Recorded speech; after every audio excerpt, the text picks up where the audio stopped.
അമ്മേ പരിശുദ്ധ അമ്മേ, അമ്മേ പരിശുദ്ധ ദൈവമാതാവേ, കൃപാസനത്തിലൂടെ ഞങ്ങൾക്കും ഞങ്ങളുടെ ദേശത്തിനും അമ്മ മധ്യസ്ഥം തേടിത്തന്ന എല്ലാ അനുഗ്രഹങ്ങൾക്കും കൃപകൾക്കും ഞങ്ങളിപ്പോൾ ഹൃദയം നിറഞ്ഞ നന്ദി പറയുന്നു.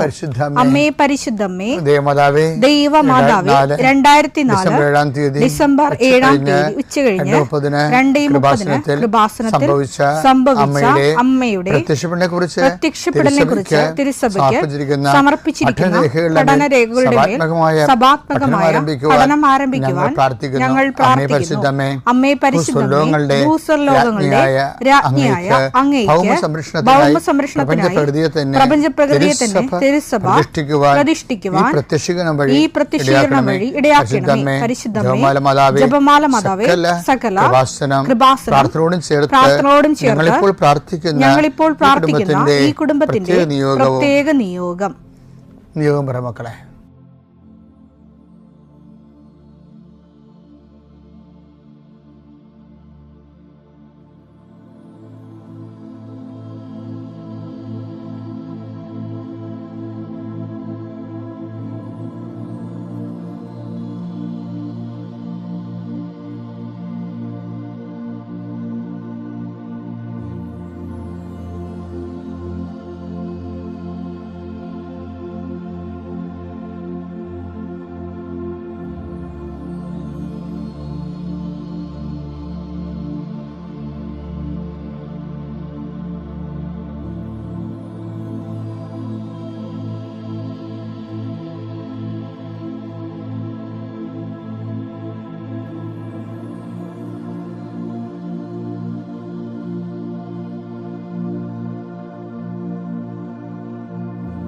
അമ്മയുടെ പ്രത്യക്ഷീകരണത്തിന്റെ ഈ അനുഗ്രഹവേളയിൽ ഞങ്ങൾക്ക് സാധിച്ചു തരുവാൻ കനിയണമേ. ആമേൻ. വിശ്വാസ പ്രമാണം. സർവശക്തനായ പിതാവും ആകാശത്തിന്റെയും ഭൂമിയുടെയും സൃഷ്ടാവുമായ ദൈവത്തിൽ ഞാൻ വിശ്വസിക്കുന്നു. അവിടുത്തെ ഏകപുത്രനും ഞങ്ങളുടെ കർത്താവുമായ ഈശോ മിശിഹായിലും ഞാൻ വിശ്വസിക്കുന്നു.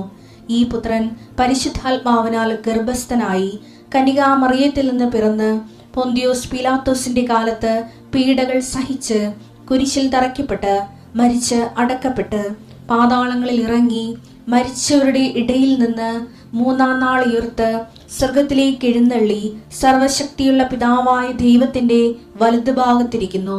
അവിടെ നിന്ന് ജീവിക്കുന്നവരെയും മരിച്ചവരെയും വിധിക്കുവാൻ വരുമെന്നും ഞാൻ വിശ്വസിക്കുന്നു.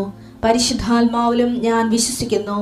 വിശുദ്ധ കത്തോലിക്കാ സഭയിലും പുണ്യവാന്മാരുടെ ഐക്യത്തിലും പാപങ്ങളുടെ മോചനത്തിലും ശരീരത്തിന്റെ ഉയർപ്പിലും നിത്യമായ ജീവിതത്തിലും ഞാൻ വിശ്വസിക്കുന്നു. ആമേൻ.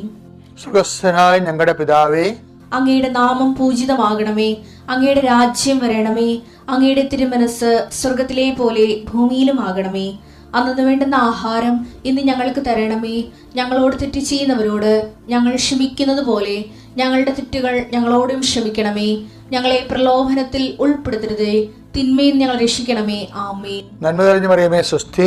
കർത്താവ് അങ്ങയുടെ കൂടെ സ്ത്രീകളിൽ അങ്ങ് അനുഗ്രഹിക്കപ്പെട്ടവളാകുന്നു. അങ്ങയുടെ ഉദരത്തിൻ ഫലമായി ഈശോ അനുഗ്രഹിക്കപ്പെട്ടവനാകുന്നു. പരിശുദ്ധ മറിയമേ, തമ്പുരാന്റെ അമ്മേ, പാപികളായ ഞങ്ങൾക്ക് വേണ്ടി ഇപ്പോഴും ഞങ്ങളുടെ മരണസമയത്തും തമ്പുരാനോട് അപേക്ഷിക്കണമേ. ആമേൻ. കർത്താവേ, നിന്റെ ഉന്നതമായ നാമത്തിന് സ്തോത്രം ചെയ്യുന്നു. കർത്താവേ, നിന്റെ വിശുദ്ധ പൗരോഹിത്യത്തെ മഹത്വപ്പെടുത്തണമേ. കർത്താവേ, സഭയിലുള്ള സാന്നിധ്യം പ്രകടമാക്കണമേ. 40 വർഷം ഞാൻ അർപ്പിച്ച കൃപാന്റെ യുഗതിയാൽ കൃപാസനത്താരെ ജീവനോടെ പ്രത്യക്ഷപ്പെട്ട മാതാവിന്റെ മധ്യസ്ഥത്താൽ ഞാൻ മക്കളെ ഈശോ നാമത്തെ ആശീർവദിക്കുന്നു. ദൈവത്തിലെ എവിടുന്നെങ്കിലും നിനക്ക് ചെറിയൊരു തടസ്സം വന്നാൽ നീ പതറരുത്. കാര്യം എന്താണ്? ഞാൻ നിന്നെ ആശീർവദിച്ച് ദൈവനാമത്തെ വിടുകയാണ്. പിന്നല്ലെങ്കിൽ നാളെ കർത്താവ് നിനക്ക് ശരിയാക്കി തരും. നീ ഒരിക്കലും നിരാശരായി പിന്തിരിയുകയും ചെയ്യരുത്. ഇത് നിനക്ക് എപ്പോഴും കർത്താവിൻ്റെ തുണയായി വരണം.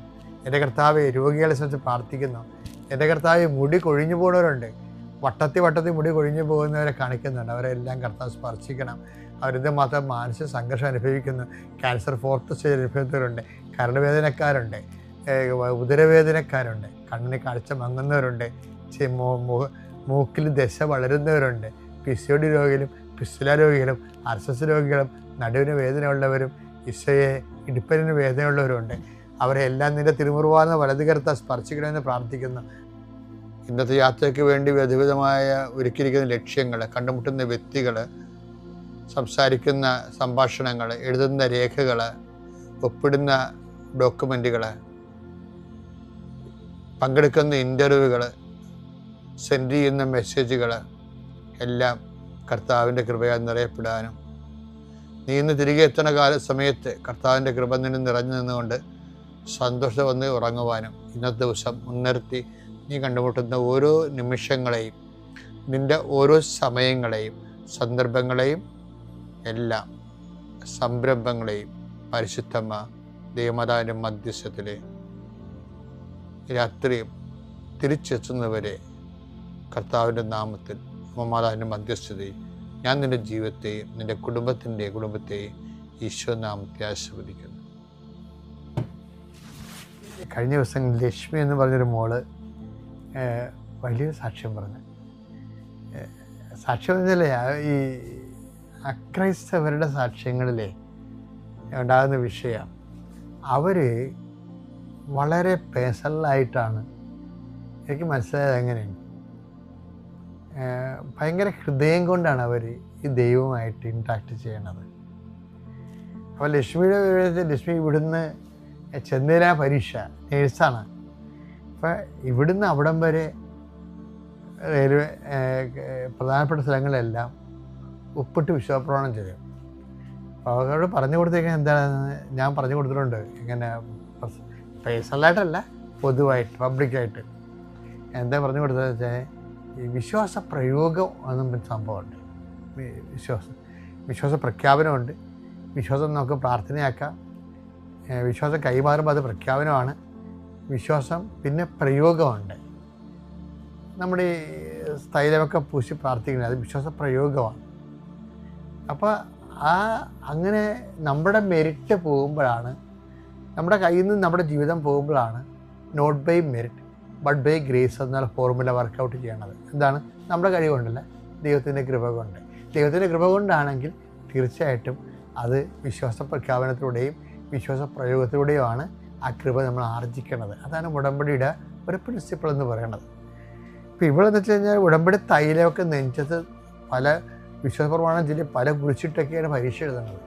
അപ്പം അത്രയും എല്ലാം പൂർണ്ണമായിട്ടും ദൈവമേ നീ ഇല്ലെങ്കിൽ ഞാനില്ല, എൻ്റെ പരീക്ഷയില്ല, എൻ്റെ വിജയവും ഇല്ല, അങ്ങനെ നിലപാടെടുത്തിട്ട് മൊത്തം അടിയറവ് വെച്ചാണ് ദൈവമായിട്ട് ജീവിക്കുന്നത്. അപ്പം പരീക്ഷ എഴുതിക്കുന്ന സമയത്ത് കമ്പ്യൂട്ടറെ അവൾ മനസ്സിൽ പറഞ്ഞു, അമ്മേ എനിക്കിനി എന്തുമാത്രം സമയമുണ്ടെന്ന് എനിക്ക് അറിയത്തില്ലല്ലോ എന്ന് പറഞ്ഞു. എൻ്റെ അമ്മേ എനിക്കിനി എന്തുമാത്രം സമയമുണ്ടെന്ന് എനിക്ക് അറിയത്തില്ലല്ലോ, ഇനി എനിക്ക് ക്വസ്റ്റ്യൻ എന്തുമാത്രം കാണുന്നില്ലെന്ന് പറഞ്ഞു.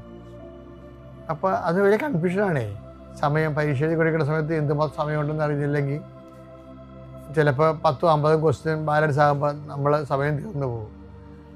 അപ്പോൾ അങ്ങനെ വിഷമിച്ചിരിക്കുന്ന സമയത്ത് പരീക്ഷ ഹോളിലൂടെ നമ്മുടെ കൃപാസനം മാതാവിനെ പോലെ ഒരു ഡ്രസ്സ് സിൽവർ ഗ്രേയിൽ ഇട്ടിട്ട് ആവാത്ത ഒരു ലേഡി വന്നിട്ട് ഇവരുടെ കമ്പ്യൂട്ടറെ പൊട്ടും. ഇവളോട് പറയാതെ അവരോട് സംസാരിക്കും. ഇവിടെ മനസ്സിൽ വിചാരിക്കണം മാത്രമേ ഉള്ളൂ. കൊട്ടിച്ച് പറയും, ഇതാണ് സമയം, നിനക്ക് ഇനി 20 മിനിറ്റ് കൂടിയേ ഉള്ളൂ. പിന്നെ ഒന്ന് കൊട്ടിയിട്ട് പറയും, ഇനി നിനക്ക് 100 ക്വസ്റ്റ്യൻ ചെയ്യാനുണ്ടെന്ന് പറയും. എന്നിട്ട് അവർ പോകും. അപ്പോൾ ചില കാര്യങ്ങളൊക്കെ ജീവിതത്തിൽ സംഭവിക്കുമ്പോൾ ഹൃദയശുദ്ധിയുള്ളവർ ദൈവത്തെ കാണുമെന്ന് പറയത്തില്ലേ. അപ്പോൾ വക്രത ഉള്ളവർ കാണത്തില്ലെന്ന് അർത്ഥമുണ്ട് തന്നെ. ഈശോ പറഞ്ഞത് ഹൃദയശുദ്ധിയുള്ളവർ ദൈവത്തെ കാണും എന്ന അർത്ഥം എന്താണ്? വക്രതയുള്ളവർ കാണത്തില്ല എന്ന് വെച്ച് കഴിഞ്ഞാൽ ദൈവത്തെ വിശ്വസിക്കണമെങ്കിൽ നമ്മുടെ ബുദ്ധി അടിയറവ് വെക്കണം. ബുദ്ധിയിലാണല്ലോ ഈ വക്രതയും തരികിടയൊക്കെ ഇരിക്കുന്നത്. അപ്പം അത് നമ്മൾ ദൈവത്തിൽ ആശ്രയിക്കുന്നവർ നമ്മുടെ ബുദ്ധിയിൽ തന്നെ ആശ്രയിക്കാൻ നോക്കും. അപ്പം അതുകൊണ്ട് അവൾക്ക് അവസാനം രാത്രിയായപ്പോൾ അവൾക്ക് ദൈവം കാണിച്ചു കൊടുത്തു. എന്താണ്? 42 മാർക്ക് കൊണ്ടാണ്. അവൾക്ക് ഭയങ്കര സങ്കടമായി. സ്വപ്നത്തിലാണ് 42 മാർക്ക്. അപ്പോൾ ഈ 800 മാർക്ക് ടോട്ടൽ. അതിൻ്റെ 42 കിട്ടിയാൽ തോക്കുമെന്ന് ഉറപ്പല്ലേ. എന്നുവെച്ചാൽ അവളൊന്നും എഴുതിയിട്ടില്ലാണ് പ്രശ്നം. ഇതെല്ലാം കണ്ണടച്ച് കുത്തിയ പരിപാടിയാണ്. കറുപ്പിക്കണതൊക്കെ അല്ലേ പരിപാടി. അതേപോലെ തന്നെ ഡോട്ട് ഒട്ടിയിട്ട് പോണതാണ്, വൈറ്റ് ആൻഡ് ബ്ലാക്ക് അടിച്ച് പോണതാണ്. അപ്പോൾ എന്ത് സംഭവിച്ചു കഴിഞ്ഞാൽ അത് തെറ്റാണോ ശരിയാണോ ഇവർക്ക് അറിയത്തില്ല. ഇവൾ വെറുതെ ചെയ്യണത്. ആ സബ്ജക്റ്റ് മനസ്സിലാകൂടിയില്ല അവൾക്ക്, കൺഫ്യൂഷനാണ്. പക്ഷേ എന്ത് ചെയ്യും, ദൈവത്തിൽ അവൾ ഭയങ്കരമായിട്ട് വിശ്വസിക്കണേ. ഇത് 42 രാത്രി കാണിക്കും സ്വപ്നത്തിൽ. അപ്പോൾ അത് ശരിയായിരുന്നു അവൾക്ക്. പക്ഷേ മാർക്സ് കൈ കിട്ടിയപ്പോൾ എന്താണ് 542 മാർക്ക്. അപ്പോൾ അവളൊക്കെ അറിയാം 500 മാർക്കിന് അവൾ എഴുതിയിട്ടതെന്നറിയാം. അപ്പോൾ 500 മാർക്ക് ആരാ തന്നാണ്? ദൈവം കൃപയായിട്ട് ദാനം ചെയ്തതാണ്. 42 മാർക്കാണ് അവിടെ മെരിട്ടെന്ന് പറയണത്. ഈ വിശ്വാസ ലോകത്ത് ഇങ്ങനെ കുറേ സംഭവങ്ങൾ, മറ്റുള്ളവർക്ക് നോൺസെൻസ് ആയിട്ട് തോന്നുന്ന കുറേ സംഭവങ്ങളുണ്ട്. അവർക്ക് എന്നും അത് നോൺസെൻസ് ആയിരിക്കും, വിശ്വസിക്കുന്നവന് എന്നും അത് സെൻസ് ആയിരിക്കുകയും ചെയ്യും. അതുകൊണ്ടാണ് തർക്കത്തിൻ്റെ അടയാളമായിട്ട് ഇതിങ്ങനെ പോകുന്നത് ശരിക്കും. കാര്യം വിശ്വസിക്കുന്ന സമയത്ത് ഹൃദയശുദ്ധി കൊണ്ടാണ് അവൻ ദൈവത്തെ കണ്ടിരിക്കും. ദൈവത്തിലാണ് അവൻ ആശ്രയിക്കുന്നത്, പൂർണ്ണമായിട്ട് ആശ്രയിക്കുന്നത് എന്ന് പറയുമ്പോഴാണ് ഹൃദയശുദ്ധി ഉള്ളവർക്ക് മാത്രമേ കംപ്ലീറ്റ് സറണ്ടർ ചെയ്ത് ദൈവത്തിനെ കൊണ്ട് ജീവിക്കാൻ പറ്റത്തുള്ളൂ. മറ്റുള്ളവർ താൻ പാതി ദൈവം പാതി എന്ന് പറയും. അത് ചിലർക്ക് വർക്കൗട്ട് ചെയ്യത്തില്ല. അതുകൊണ്ട് ദൈവത്തിനെ കൂടെ ജീവിക്കുമ്പോൾ ദൈവത്തിന് വേണ്ടി, ദൈവത്തിന് നഷ്ടപ്പെട്ടു പോകാത്ത രീതിയിൽ ജീവിതം വിശുദ്ധിയാകാൻ വേണ്ടി കൂടി ശ്രദ്ധിക്കണം. ിൽ ഞാൻ 24/7/2022 ഇവിടെ വന്ന് ആദ്യമായി ഉടമ്പടി എടുക്കുന്നത്. ഇതെൻ്റെ 2ാമത്തെ സാക്ഷ്യമാണ്. എൻ്റെ മകൾ ജോന മരിയാജി, ഹസ്ബൻഡ് അജിമോൻ തോമസ് എന്നിവരാണ് എൻ്റെ കൂടെയുള്ളത്. എൻ്റെ മകൾക്ക് കിട്ടിയ അനുഗ്രഹത്തെക്കുറിച്ച് പറയാനാണ് ഞങ്ങൾ ഇവിടെ നിൽക്കുന്നത്. എൻ്റെ കുഞ്ഞ് +2 പഠിക്കുമ്പോൾ വളരെ ഉഴപ്പായിരുന്നു, അവൾക്ക് ആത്മീയത ഉണ്ടായിരുന്നില്ല. അപ്പം ഞാൻ ഉടമ്പടിയിൽ നിൽക്കുമ്പോൾ ഇതെല്ലാം ചെയ്യാൻ അവൾ നിർബന്ധിക്കുമായിരുന്നെങ്കിലും അവൾക്ക് യാതൊരു വിധത്തിലുള്ള ഇതും ഉണ്ടായില്ല. എൻ്റെ കൂടെ പ്രേക്ഷിത പ്രവർത്തനത്തിനൊക്കെ വരുമെങ്കിലും പ്രാർത്ഥനയിലൊട്ടും ആഴം ഉണ്ടായിരുന്നില്ല. അപ്പോൾ അത് ഞാൻ മാതാവിനോട് കരഞ്ഞ് പ്രാർത്ഥിക്കും. ഉടമ്പടിയിൽ വെച്ച് പ്രാർത്ഥിക്കുമ്പോൾ ഞാൻ പച്ചത്തിരി കത്തിച്ച് ഞാൻ പ്രാർത്ഥിച്ചപ്പോൾ, വളരെയധികം സങ്കടത്തോടു കൂടി ഞാൻ പച്ചത്തിരി കത്തിച്ച് അത് പ്രാർത്ഥിച്ചപ്പോൾ എനിക്ക് പച്ചത്തിരിയിൽ ചെറിയൊരു ഹാർട്ടിൻ്റെ രൂപം വന്നു. അതിനുശേഷം അത് വലുതാവുകയും അതിനകത്ത് ഒരു ഭാഷയിൽ എന്തോ എഴുതി വന്നത് ഞാൻ കണ്ടു. പക്ഷേ ഇതെന്താണെന്ന് ഞങ്ങൾക്ക് മനസ്സിലായില്ല. പിന്നെ ഞങ്ങൾ അത് മാതാവിനോട് എന്താണ് ഇതെന്നുള്ളത് ഞങ്ങൾക്ക് അറിയില്ലാത്ത കാരണം പിന്നെ ഞങ്ങളെ തോന്നിച്ചു ഇത് ഹീബ്രു ഭാഷയിലൊന്ന് ചെക്ക് ചെയ്യാൻ പറഞ്ഞു. അങ്ങനെ ഹീബ്രു ഭാഷയിൽ ഞങ്ങളത് ചെക്ക് ചെയ്തപ്പോൾ അത് ജോനയുടെ പേരായിരുന്നു. അതിനകത്ത് എഴുതി വന്നത് ഇത് ജോനയുടെ പേരായിരുന്നു. ഇതിലൂടെ എനിക്ക് മനസ്സിലായി ഇവളുടെ പേര് യേശുവിൻ്റെ ഹൃദയത്തിലാണ് എഴുതിയിരിക്കുന്നതെന്ന് എനിക്ക് മനസ്സിലായി. പിന്നെ എനിക്ക് അവളെക്കുറിച്ച് വലിയ ടെൻഷനൊന്നും ഉണ്ടായിരുന്നില്ല. പക്ഷേ പഠിക്കാതെയും ഒക്കെ ആ പരീക്ഷയുടെ സമയത്തും ഒക്കെ ഭയങ്കര ഉഴപ്പായിരുന്നു. അപ്പോഴാണ് അവൾക്ക് ഉടമ്പടി എടുക്കണമെന്നൊരാഗ്രഹം വന്നത്. അത് മാതാവ് തോന്നിച്ചതാണ്. അങ്ങനെ ഉടമ്പടി എടുക്കാനായിട്ട് അവൾ തീരുമാനിച്ചു. ഞങ്ങൾ രണ്ടുപേരും ഇവിടെ വന്നു. അവൾ ഉടമ്പടി എടുത്ത് അവൾക്ക് കിട്ടിയ അനുഗ്രഹത്തെക്കുറിച്ചും അതുപോലെ തന്നെ അവൾക്ക് ദൈവം കൊടുത്ത വലിയ കൃപയെക്കുറിച്ചും എൻ്റെ മകൾ പറയുന്നതാണ്. ഞാൻ അവൾക്ക് മൈക്ക് കൊടുക്കുകയാണ്. എൻ്റെ പേര് ജോന മരിയാജി. എനിക്ക് 18 വയസ്സാണ്. ഞാൻ ഇവിടെ വന്ന് ആദ്യമായിട്ട് ഉടമ്പടി എടുക്കുന്നത് 15/3/2025 ഞാനിവിടെ ഉടമ്പടി എടുക്കാനുണ്ടായ കാരണം എൻ്റെ +2 എക്സാം തന്നെയായിരുന്നു. എൻ്റെ +2 എക്സാം എനിക്ക് ഭയങ്കര പാടായിരുന്നു. ഞാൻ ഉടമ്പടി എടുക്കുന്നത് എൻ്റെ ലാസ്റ്റ് എക്സാമിന് ബയോളജി ആയ ലാസ്റ്റ് എക്സാമിന് തൊട്ട് മുമ്പ് വന്നിട്ടാണ്.